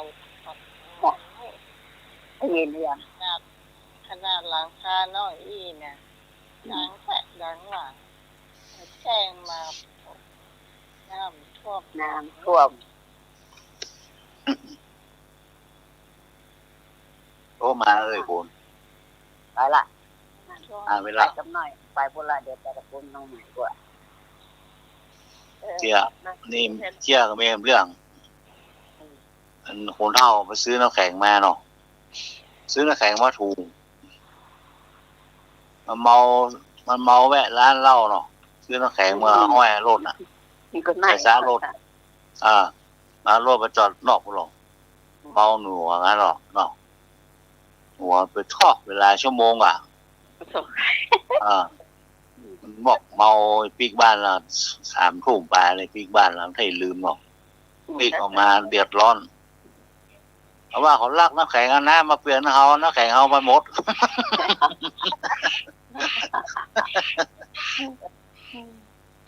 เออลักน้ำแข็งเอาน้ำมาเปลี่ยนอันน้ำแข็งเพื่อไปกินเนี่ยวะ มันเรื่องว่ามันน่า คนที่ว่าแทบจะเต็ม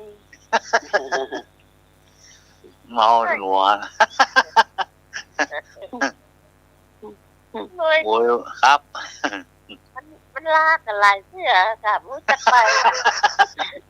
ลาแล้วก็ลาแถมเมื่อ เนี่ยย่ามไปบอกหมอกนะอยู่ไหนก็พี่พรอ๋อ อยู่ไหนก็พี่พรนะจ้าอย่านี่อะไรมาได้เนี่ย เอ้าใกล้หน่วยแต่เขากลุ่มมาเมื่อไหนฝัน จ้า อยาสักคำนี่หน่วยรับอ่ะเนี่ย บอกมา อย่างเลยรับอ่ะ มาพี่พรเนี่ยบอกนะ นั่นรู้สึกว่าลากัน3 รอบนะไอ้หน่วยจะบอกว่าโอ้มันเหลือคิดเล่า โชคดีเนอะรับดีฝันดีเนอะอันนั้นเหรอยาวแบบละโอ้โหนั่นเหรอก็รับไม่ตั้งแล้วโอ้นี่มาลายขี้เราเลยเนาะซื้อน้ำแข็งมาห้อยหน้ารถปีกมาห่อน้ำแห้งมันไหนหมด โคตรเปิดเขาลักน้ำแข็งมัน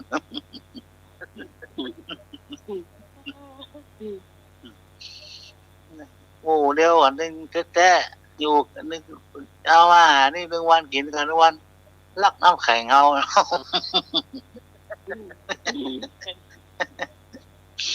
อันน้ำมาเปลี่ยนเอาน้ำแข็งเอาไปกินเนี่ยลงว่ะ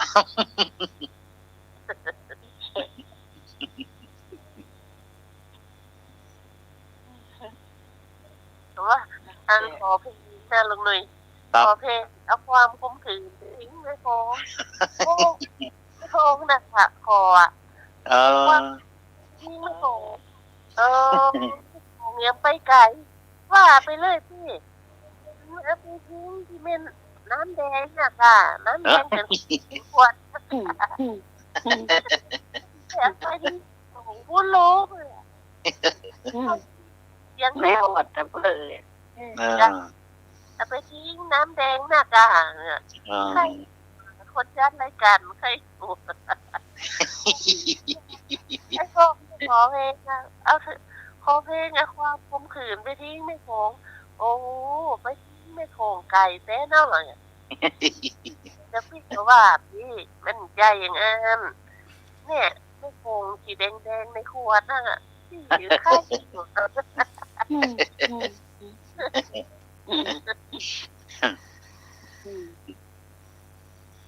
ตอนนี้ดักแซฟผมได้ยินเสียงอะเนาะรับเฟอร์ฟอร์มเหรอครับให้หมดแหงแล้วหมดรถแหงจ้ะกันว่าข้ามหรอใช่ค่ะเรียนขายลำไยพกสตางค์นักกระเป๋าก้าจ้ะโอ้ลำไยแปลงแน่นอนตอนนี้เจ้าหนูแปลงจ้ะน้องกระดุ้งแม่เกี่ยวพันตะเศร้านั่นนะเขาขายโล80แต่น้องโอ้เคยถึงขนาดนั้นเจ้าแป้งนะเขาขาย80ผู้เตือเขาขาย50กันนะธรรมดาแม่80ขึ้นไปเขาจะได้มีได้นะปีหน้าก็ว่ากันไม่แน่อ่ะปีหน้าจะเอาปีหน้าก็มีก็คนปลูกอ่ะบางคนนี่ถูกขนาดเนาะบางพูดอะถูกขนาดเลยบางโคตรเขามาเทกันตีนอย่างน่ะ กิโล5 บาทกิโล5 บาทจ้ะเพิ่นจะมาขายบ้านเฮานั่นเนาะส่งมามัน30ก็ได้ขายเนาะจ้า30 ตอนนั้นเตียนเขาประกาศที่รถติดใบหน่วยเงี้ยเนาะ4 กิโล 100ให้ไทยรวมหมดเลยนะแถบราคาเกต 4 โล 100 ราคาเกตนี่ก็ให้แพงหน่อย ครับ 30-35ยังดีเนาะ จ้ะเขาก็ส่งไปขายตั้งเองดีกว่าเนาะดีไปเทฟ้องจะได้มันเนาะมันเอาไปมันก็บ่คุ้มค่าน้ำมันก็แพง ว่างอยู่ น้ำมันก็แพงเนี่ย นี่ก็มีละ นั่นละ กระทรวงพาณิชย์มีกระทรวงที่ไปขายครัวเนาะก็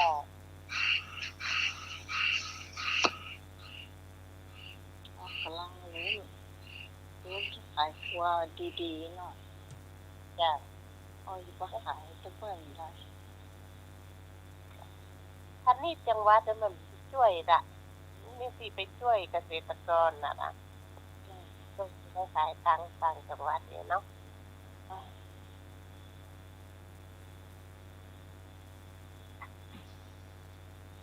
เอาไปเทน้ำเพอเนาะนั่นเอามา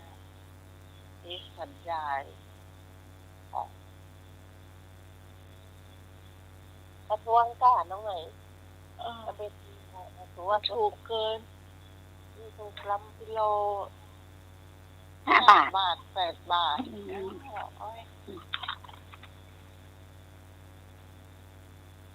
มันจะไปขายต่างจังหวัดอันน้ำมันก็แพงมาคุ้มค่าน้ำมันก็เป็นลดขึ้นไปตีๆกันมันรถจะลด มัน กำลังจะลดอยู่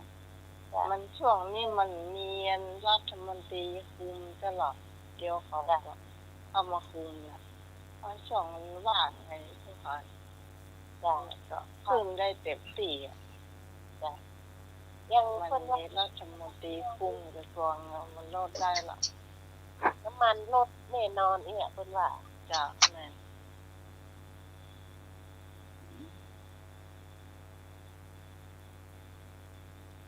ลดได้แคว้นชาวบ้านได้สบายแก้กาแฟ อันน้องหมายเงินนี่วันเลนนั่นนะ10,000นั่นนะว่าคนไปประชุมมาเจ้าเนาะว่าโอ้นี่ได้10,000ได้ผมไม่มากพักแล้วหรออีกว่าจะกินไม่ซื้อของซื้อตั้งซื้อไอ้ว่าโอ้เพิ่นก็ซื้ออาหารที่จัดเป็นนะคะเนาะการงานนี้ก็ทำไปติ๊กๆกันเนาะเนี่ย แม่ใช้จ่ายให้ตลอดนะคนจ่ายให้พวกเรียนนั่นนะ ใช้ที่จำเป็น6 เดือนจ่ายให้จ่าย10,000เที่ยงหมดก็ได้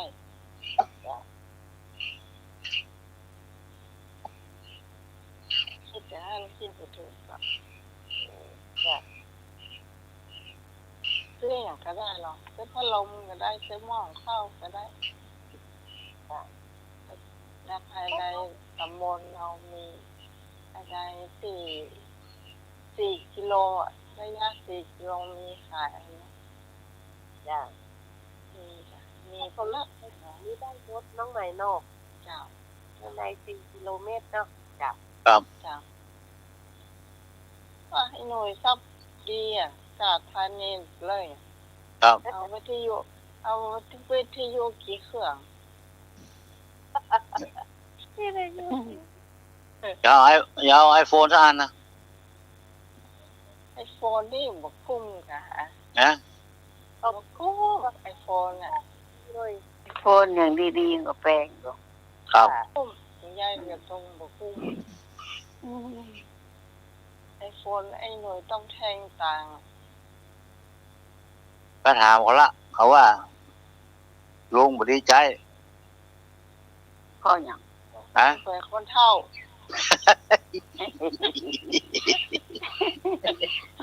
จังเอาหูตานดะจังเอาหูตานดะ ได้อะ แล้วบัตรประชาชนใช้ถึงเมื่อใดน้องไหน ฮะ บัตรประชาชนเนี่ยเพิ่นบอกงด มี จ้ะ ตลอดมีตลอดเจ้า มันงดเหรอ ใช้ไปได้เรื่อยๆเพราะมันเป็นของพลังประชาราษฎร์หรอพลังมันเวลาพลังประชาราษฎร์คนละภาคอ่ะก็เชื่อตลอดอยู่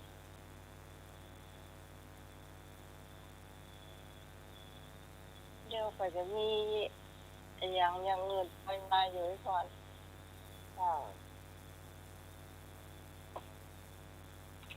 นโยบายดีๆเนี่ยกะอุดมจีนต้องมาก่อนเอาอุดมการณ์มาให้ก่อนเราต้องเอาอุดมจีนกองทัพต้องเดินด้วยท้องเนี่ยเนาะก่อน เด้อจ้ะแล้วอันเชียงใหม่เพิ่นได้ก็6 เดือนแล้วน่ะ100อ่ะเดือนละ100อ่ะเดือน6 เดือนละ100อ่ะที่ตั้งเดือนเมษามาที่เพิ่นใจายที่คนเฒ่าที่ดี ถามแม่บุญน่ะ ได้ค่ะแต่มันยังบ่เข้าเตื้อวันที่10ปลายวันที่12 13 14ประมาณนั้น จ้ะ 12 เดือนนี้อ่ะ เจ้าเมื่อกี้วันเนี้ยจ้ะ เพิ่นบอกว่า แล้วเพิ่นบอกอายุโดยเหรออายุโดย60ถึงเท่าไหร่อ่ะสิบอก นับวันที่12แล้ว70ขึ้นไปนี่ครับวันที่13นี่ อ๋อ เพิ่นเองเป็นวันคนละวันแล้วก็อายุ8ชื่อขึ้นไปนี่วันที่14อีก อ๋อ ความคิดของไปนั่นน่ะจ้ะ อ๋อจ้ะถ้าที่เชียงใหม่เนาะมันหลายเนาะมันมากกันเนาะปูนบอกว่าภายในเดือนกันยานั่นก็คือคนเฒ่า จ้ะ คนเฒ่าที่เงินตัวค้างอย่าเดือนละ100น่ะ เนาะ 600ลวดเลยอ่ะคือ600เลย ขอดูแลคนเฒ่าดีๆด้วยเนาะ จ้ะ ก็เมื่อก่อนที่น้องหวายมันจะมีเดือนเข้าเดือนละ100ได้เลยไปเดือน นั่นน่ะ รถน้ำก็ได้แต่ลง พี่น้อยสมภารพี่น้อยยุตินของมาลาบ่เชื่อติ๊กบ่เชื่อตายตาหูไปกดอีหลอบ้านขับไปปูเจ้าเขากดได้ปานสอง เดี๋ยว เองอ่ะมันไม่ได้กดอ่ะก็มีแต่ละเดือนละ100 แล้วเปิ้นงดฮือไปอยากตั้งแต่เมษาเปิ้นมาฮืออ่ะแล้วเปิ้นมาฮือใหม่ จ้ะ ฮือรวดเดียวเลยเดือนเนี้ย ต้นมีบัตรจำได้นะ แม่นต้องมีบัตรประชาชน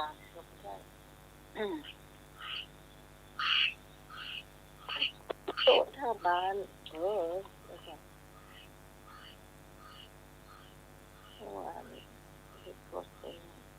นาะเสียอย่างเที่ยวไปได้ อย่างก็ อะไรเสียอะไรเที่ยวไปได้ เสือ ครับเสียอย่างเที่ยวไปได้ จะรับเที่ยวไม่ได้เสือรับ เที่ยวก็ไปได้ตัวก็ไม่มี เสือนอนกิน ไม่เปิดตาเสือ เข้าใจ เสือนอนกินก็ไม่ได้ เสียนักกินกับใจน้ำเลยโกน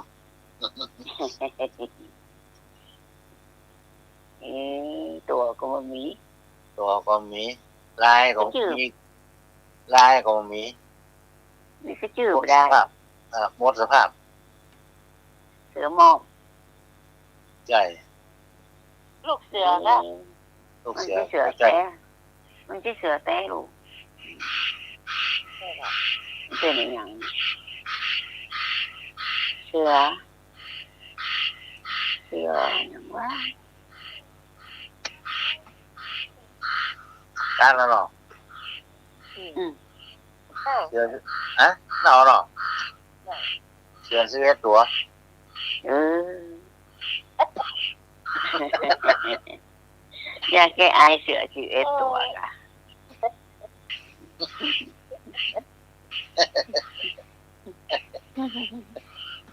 มันเป็นป้ายตีถวดยา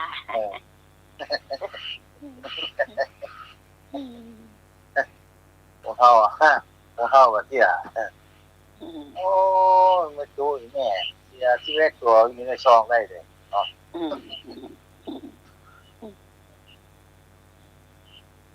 มันอยู่ได้ก็ได้อ้าวมันยังอยู่เหรอ พี่ข้างขวดอร่อยเดี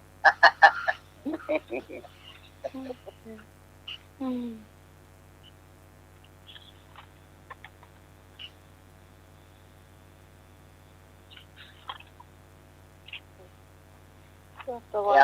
ยวปลาอะไรว่ายน้ำไม่เป็น ปลาตาย ถูกต้อง แห้ง ท่านตะวันมีกันอย่างพูดจังมีเหรอ มีกรรม2กรรมนั่นนะ เอามาเลยมาถามเลย อ่ะอย่างเมื่อคืนมันเมื่อวันเกิดสูด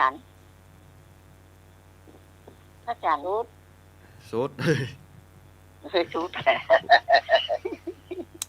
เฮานี่หูกับสุดอ่ะ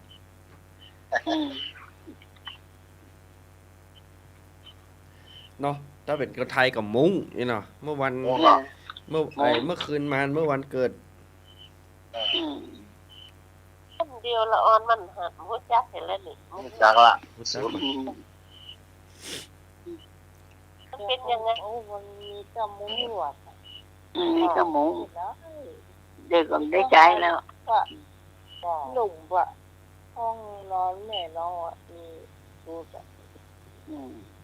มันเป็นมุ้งลวดหรอมีมุ้งลวดหรอดูมันครบอ่ะ เย็นสบายนะ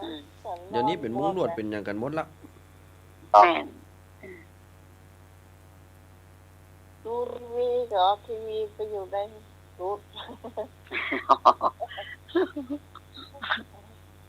เอากลางมามวยเนาะ เป็นไล่ตกโยกที่น้องเมียว่ะ เอา เข้ามาอยู่ในนี้เป็นไล่ตกโยกที่น้องเมียเข้าในมุ้งเนี่ยเข้ามุ้งมันเดียวเข้ามาอย่างนี้มาไล่ตกยุงที่น้องเมีย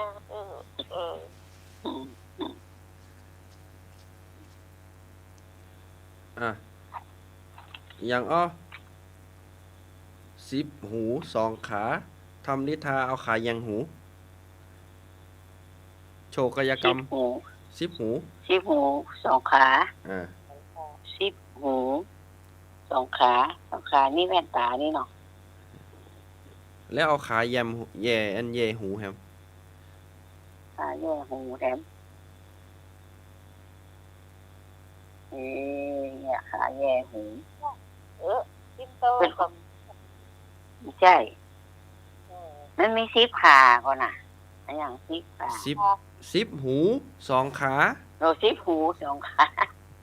โตที่นอนน่ะมันมี5ตองแต่แม่ โต5ต้องกัน แม่นละ 2 ขา จ้ะ ปิ่นโต เหมือนกันหรอกมาชุกก็มี4ชุกก็มี5 จ้ะ ชุดน้อยก็มี3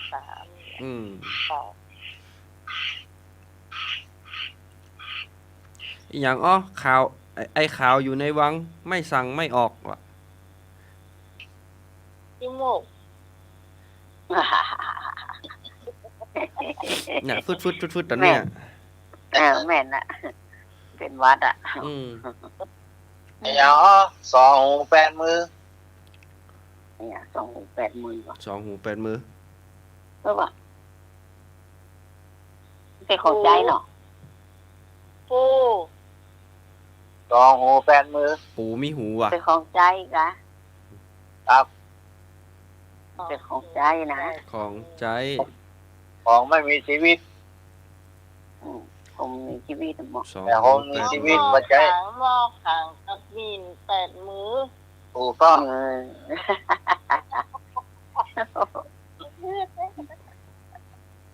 ถูกต้อง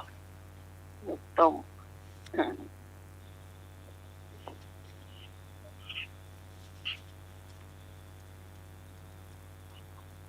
น่ารอแล้ว เอาใคร อืม อย่า มีหัวก็ แน่นนะเอาตู้ระวันว่าเลยครับผม อย่างก็ฮักก็จูบบ่ฮักก็จูบ แกงหอยใช่ไหม ถึงจูบเต้นเนาะหอยนี่นะ นั่นแหละจุบก็มันมาออกอ่ะ อ่า ไม่กินถ้าบอกออกก็ไม่ มัน กินเอา ที่หอยเตียนน้ำหมายกินมันเหมือนได้จุกนะ แม่คนแบะเอา เพิ่นไปเอา ใช่หอยที่น้องหวานอ่ะเขามาล่ะ มันคล้ายๆหอยขมเนี่ยหอปิ้งนะ ไอ้หอยหวานกะเขาห้องหอยหวานกะ หอยหวาน ไม่หวาน ปิ้งแล้วทีนี้ปากมันก็สะอาดมาแล้วเขาดึงที่เก็บมานะ ไปหมุนมาแล้วดึงออกมาแล้วมันออกปะง่ายขนาดเลย มันติดออกมาเลยเนาะ มันต้องใช้ไม้ใช้อย่างสักอย่างอะจิ้มสักอย่างอะ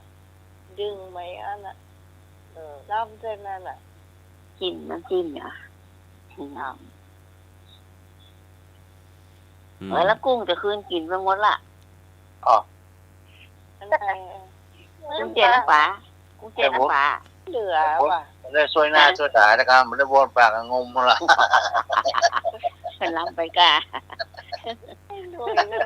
มันว่าไปเรื่อยอะ ขยากตั้งแต่คืนแล้ว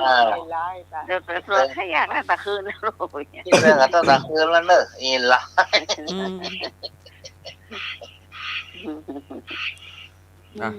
เหลือบอกว่า อย่างอ้อ เอาต่อ แตกบ่ดังตกบ่ดัง แตกบ่ดังตกบ่ดัง ยังก็หา นี่อย่างอ้อแตกก็บ่ดังตกก็บ่ดัง ตกบ่ดังนี่ยังก็ ฝนตกบะดังแตกบะดังจ้ะ แตกก็บ่ดังตกก็บ่ดัง ที่ดินแตกก็บะดังฝนตกก็บะดัง ฝนตกบ่ดังอ่ะ ดังกะ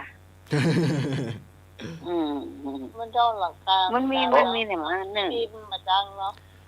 ตกวันดังแต่กับวันดังมีสองอย่าง มีสองอย่างน้าหมายถูกแล้วอย่างหนึ่ง อันที่ดินนั่นถูกละ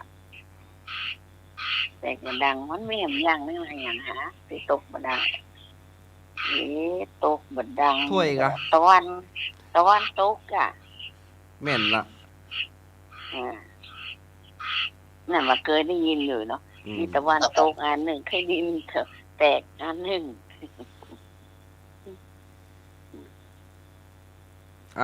อย่างอ้อเช้าหงายบ่ายคว่ เช้าไงบ่ายความ ำ เดือนไง พระจันทร์ บ่ นั่น ใช่ น่ะแต่ว่าเดือน เจ้าอ่ะหงายบ่ายอ่ะคว่ เจ้ามันไงก็เจ้ามัน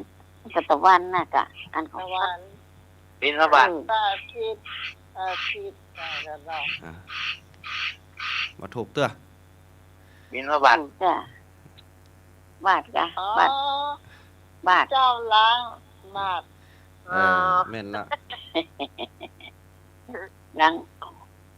ว่าเจ้าเอาไปใส่นอกไป แม่น ไป ว่าเจ้าบินทบาท เนาะ หงายบาทขึ้นแล้วเหรอ แล้วล้างเสร็จแล้วไปคว่ำเนาะ ครับไม่ละ อ๋อ เ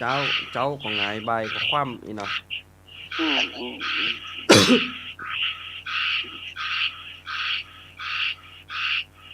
ตกดังก็บอกว่าเหยียบเลย โอ้กระเขียดนี่นะแปด เสียงนั้น แปด เสียงยังก็ดังอยู่อ๋อนี่นะ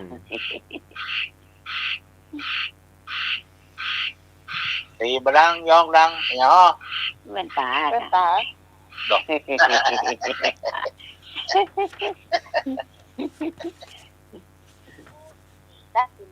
สื้อเนาะเสื้อเนาะเสื้อว่ะโอ้ ถ้าเขาไปใกล้ๆมันหน่อยดับนี่นะ เอาจ้ะ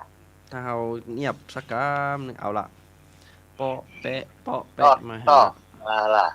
วิ่งว่า โอ้ตกแล้วกะ ครับ ฝนตกที่ไหนพ่อตอนนี้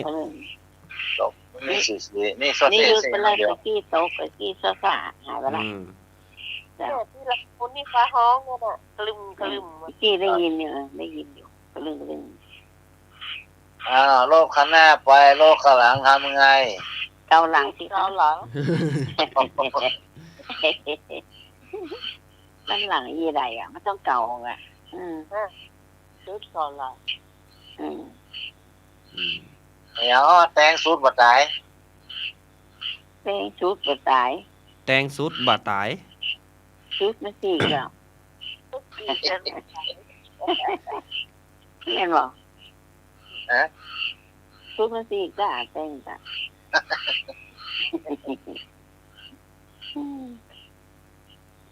โอ้เขาตายกันนักขนาดนั้นเนี่ย อืม ตัวอยู่ในป่าชื่ออยู่กลางถนน มาลายอ่ะ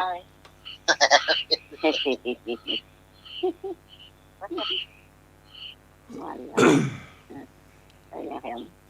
ไอ้หยังอ้อไอ้หยังสูงกว่าเปิ้นแต่อยู่ก้นนก ฮะ ไอ้หยังอ้อสูงกว่าเปิ้นแต่อยู่ก้นนก อยู่ก้นนก อืม อยู่ก้นนกก้นนกอย่างสูงจะอยู่ก้นนก สูงกว่าเปิ้นอยู่ก้นโลกอ่ะ อืม อืม เกยแล้วนะ อันนี้ ก็ เกยแล้วนะ ก้นนกกับกอไก่เลยกะ ใจ ไม่ ใจ หรอก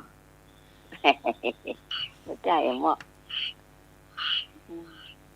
อยู่ไอ้หยังสูงกว่าเปิ้นแต่อยู่ก้นนก ถามเมื่อใดมันเคยได้ยินก็หาได้ เมื่ ยิน อน่าจะตั้งเมื่อใดล่ะ เมินแล้วก็ อืม ลืมหมดเลยเป็นอย่างน่ะน้ำไหมได้หรอ ฮัลโหล อยู่ปลายหลังคาพุ่น แปะ ฮัลโหลฮัลโหล รุดแล้วก็ ไปหลังคาอีก อ่ะ รู้จ้ะ ปลายวิหารนะเอ้า ไปหัวฝ่ายวิหารฝ่ายวิหารเพื่อนห้องอย่างก็ หน้าสะดุ้ง กะเลกะเลกะ อย่างน้ำใหม่อย่างก็นะน้ำใหม่อย่างก็ ปั้นลมปั้นฟ้าปั้นลม จ่อฟ้าวัดท้องจ่อฟ้า เจ้าฟ้า เจ้าฟ้า เจ้าฟ้าปันลมนะจ๊ะ เจ้าฟ้าปั้นล โอ้ ม แสดงว่านี่กับฝนตกเหมือนกันแล้วนี่ ตกอ่ะ บอกฮู้นะอยู่ในห้องสถานีถ้ามันตกบ่ตกแห้งๆนี่เฮาบอกฮู้เลยนะเงียบปิ้งอะ อืม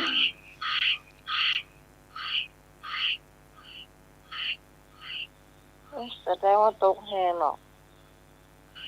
มีก็ตกครับในป้าบอกห้องวันซืนก็ตกโอ้มาแล้ว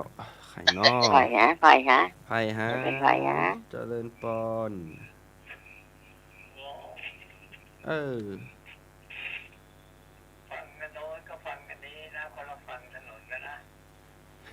หลวงพ่อกฤษ คนอยู่ฝั่งนี้สุนัขอยู่ฝั่งโน้นหมาจะข้ามมายังไง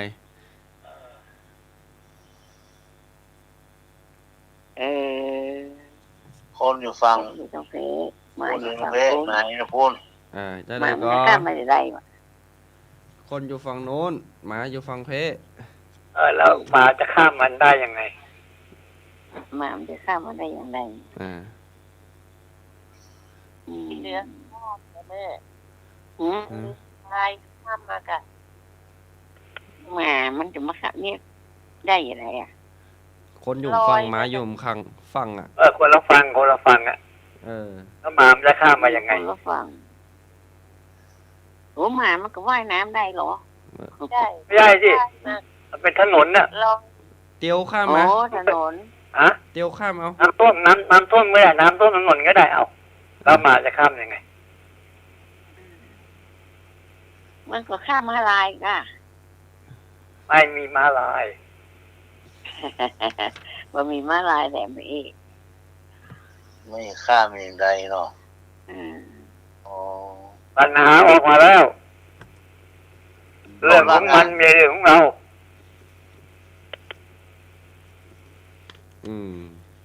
อ่ะเฉลยอ่ะ เอาหอหีบออก หมามายุ่งกับหมาเมื่อ อ๋อเรื่องของนะเรื่องของเขาอีเนาะ ใช่เรื่องของมันน่ะจะไปยุ่งกับมันละ จะข้ามจะได้ก็ข้ามเตอะอีกอ่ะ เออ ไหนนี่ เออ เนาะ ละ แต่ แม่นเรื่องของนั่นนะ เรื่องของมัน เรื่องของมัน อ่า มันจะข้ามได้เรื่องมันบอก อ่ะอย่างอันนี้ก็ถ้าจะเมินแต่ว่าน่าจะได้กันอยู่อย่างเฮ็ดดอกน้อยบานบนเขาเขียวกินคนเดียวเดือดร้อนถึงบ้าน ดอกน้อยหัวเขาเขียวก็นี่ รา ค่ะ หู จ อก ม ผม จันทร์ราหูอมจันทร์ จ้ะ เดือนตื้อกัน แม่ว่าเก้าผม ราหูอมจันทร์ แบบ ผ้าที่ แม่น อมพระจันทร์อ่ะ กบกินเดือนว่ะ แม่อ๋อครบกินเดือน กบกินเดือน ครบกินเดือน มัก็เป็นยาพุ่งท้องว่าแต่กับผ้าที่เป็นพระจันทร์อ่ะ มันกินกัน มันตื้อกันนะ เนี่ยเดือนตื้อกัน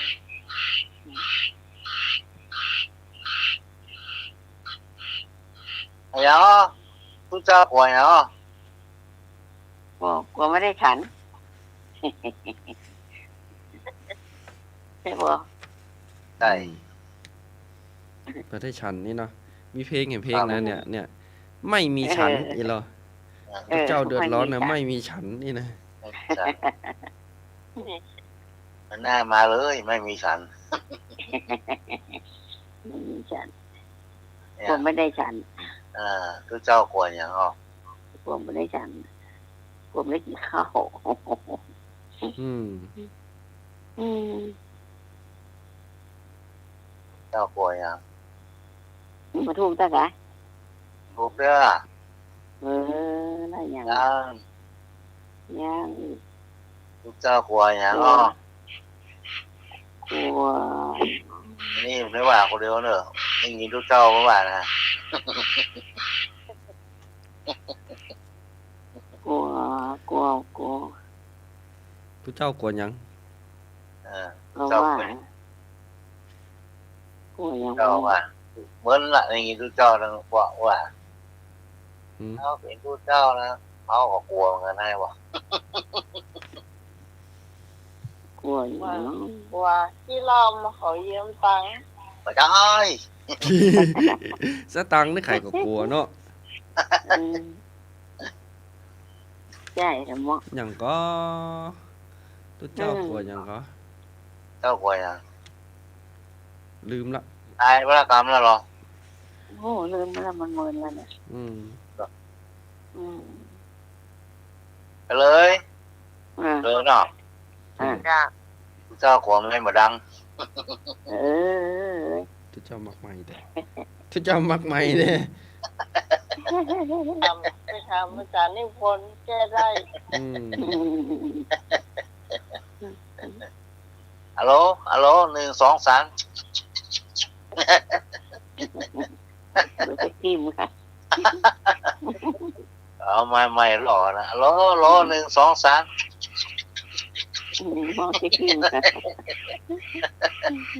นั่งไอ้บนเทิงนั่งไอ้บนเทิงวะเน้นน้อยเดือดร้อน ตั้งคำถามเดียวก็ละ เน้นน้อยเดือดร้อนอ่ะ เอาเนาะ ตัวนู้นเล่นใบนะหมาอยู่กลางคลองแล้วเพลิดเบื่อเรือ ถามสุดท้ายเนี่ย คำถามสุดท้ายคำถามสุดท้าย ถามมา อย่าตาไปตาย ปัตตะวัน อ่ะ ตัวหาย ชอบหาอยู่มันมีละเอาใครมี ลุย อันนี้ตัวชื่อตัวอยู่ในกาดชื่ออยู่บนฟ้า ไข่ดาวค่ะ ถูกต้อง เอาแล้วเรียบร้อยปิดไปด้วยไข่ดาวนะครับเอาโอ้5:57 นาที สำหรับคำคืนนี้ขอบคุณคุณผู้ฟังที่ติดตามรายการธรรมะไคเช่นเรามาจนถึงช่วงท้ายรายการนะเจ้าขอบคุณอาจารย์เป็นคุณสมุวิทวัฒน์วรรณกิจโตผู้อำนวยการสถานีนะเจ้าขอบคุณอันนี้จุตวันนะเจ้ามาแต่งจากสมัครนะเจ้าขอบคุณน้องนั่งติมมานั่งจัดรายการฮักกระชับจัดเพลงนะเจ้าเป็นดีเจรอยเนอร์วันนี้นะพูดกับวันพูดวันพุธวันจันทร์ครับ ลืมไปแล้ว ขอบคุณแม่ปูนเจ้าขอบคุณหนู เจ้า ครับ วันนี้ทีมงานธรรมะคลายเครียดลาคุณผู้ฟังไปเชียร์ที่ก่อนนะเจ้ากับรับแต่ละคนที่ห้องเพลงก็รอเพลงขึ้นกันแล้วกันเดี๋ยวตู้เปิดให้เนาะเพลงเอาเนาะเปิดเพลงนะครับวันนี้ก็สุดเสียงรายการไปละจบรายการธรรมะคลายเครียดนะครับขอบคุณท่านผู้ฟังทุกคนละตู้ก็ขออนุญาตไปพักผ่อนนะครับแล้วก็ขอท่านผู้ฟังทางบ้านมีความสุขความเจริญทุกผู้ทุกคนมีสุขภาพแข็งแรงนะครับช่วงนี้ฝนฟ้าอากาศมันบ่เป็นใจเนอรักษาสุขภาพโดยนะครับไว้สะอาดจะเจริญปอนเนอมีความสุขความเจริญเจ้าเจ้าสาธุสาธุสาธุสาธุเจ้า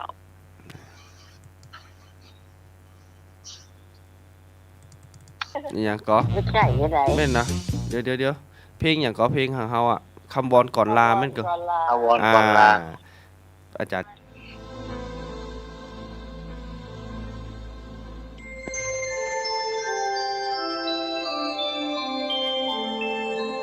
ขณะนี้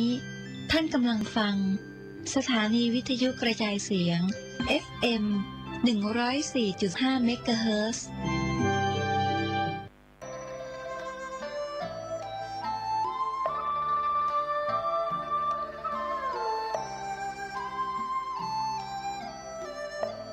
ข่าวสารเพื่อการประชาสัมพันธ์กำหนดการโครงการธรรมสัญจรครั้งที่ 4 ประจำปีงบประมาณพุทธศักราช 2566 กิจกรรมฟังเทศปฏิบัติธรรมเทศกาลเข้าพรรษารถด่วนขบวนพิเศษหน่วยอบรมประชาชนประจำอำเภอเมืองเชียงใหม่อปอคณะสงฆ์ตำบลสุเทพเทศบาลตำบลสุเทพจัดงานณวัดร่ำเปิงตาโปธารามตำบลสุเทพอำเภอเมืองเชียงใหม่จังหวัดเชียงใหม่วันศุกร์ที่ 8 กันยายน พุทธศักราช 2566 ตั้งแต่เวลา 18 นาฬิกาเป็นต้นไปโดยพิธี 18 นาฬิกาคณะสงฆ์คณะศรัทธาทุกวัดศรัทธาประชาชนลงทะเบียนพร้อมกันณจุดลงทะเบียนหน้าวิหารรายคำวัดร่ำเปิงตะโพธาราม 19 นาฬิกาพระเทพมังคลาจารย์เจ้าคณะจังหวัดเชียงใหม่ประธานสงฆ์นายพิชัยเลิศพงษ์อดิศรประธานฝ่ายคารวาสเดินทางถึงสถานที่ประกอบพิธีประธานฝ่ายคารวาสจุดจุดเทียนธูปบูชาพระรัตนตรัยเยาวชนโรงเรียนบ้านโป่งน้อยไหว้พระทำนองสรพัญญะประธานฝ่ายคารวาสมอบรางวัลทุนการศึกษาให้แก่เยาวชนนายพระศิลป์ปุคเดชธนโชตินายกเทศมนตรีตำบลสุเทพกล่าวรายงานการจัดงานประธานในพิธีกล่าวเปิดงานกิจกรรมการแสดงพระธรรมเทศนาเทศกาลเข้าพรรษารถด่วนขบวนพิเศษสาธารณพิธีกรเชิญผู้แทนจุดเทียนส่องธรรมอาราธนาองค์แสดงพระธรรมเทศนาขึ้นสู่ธรรมาสน์อาราธนาศีลอาราธนาธรรมสมาทานศีล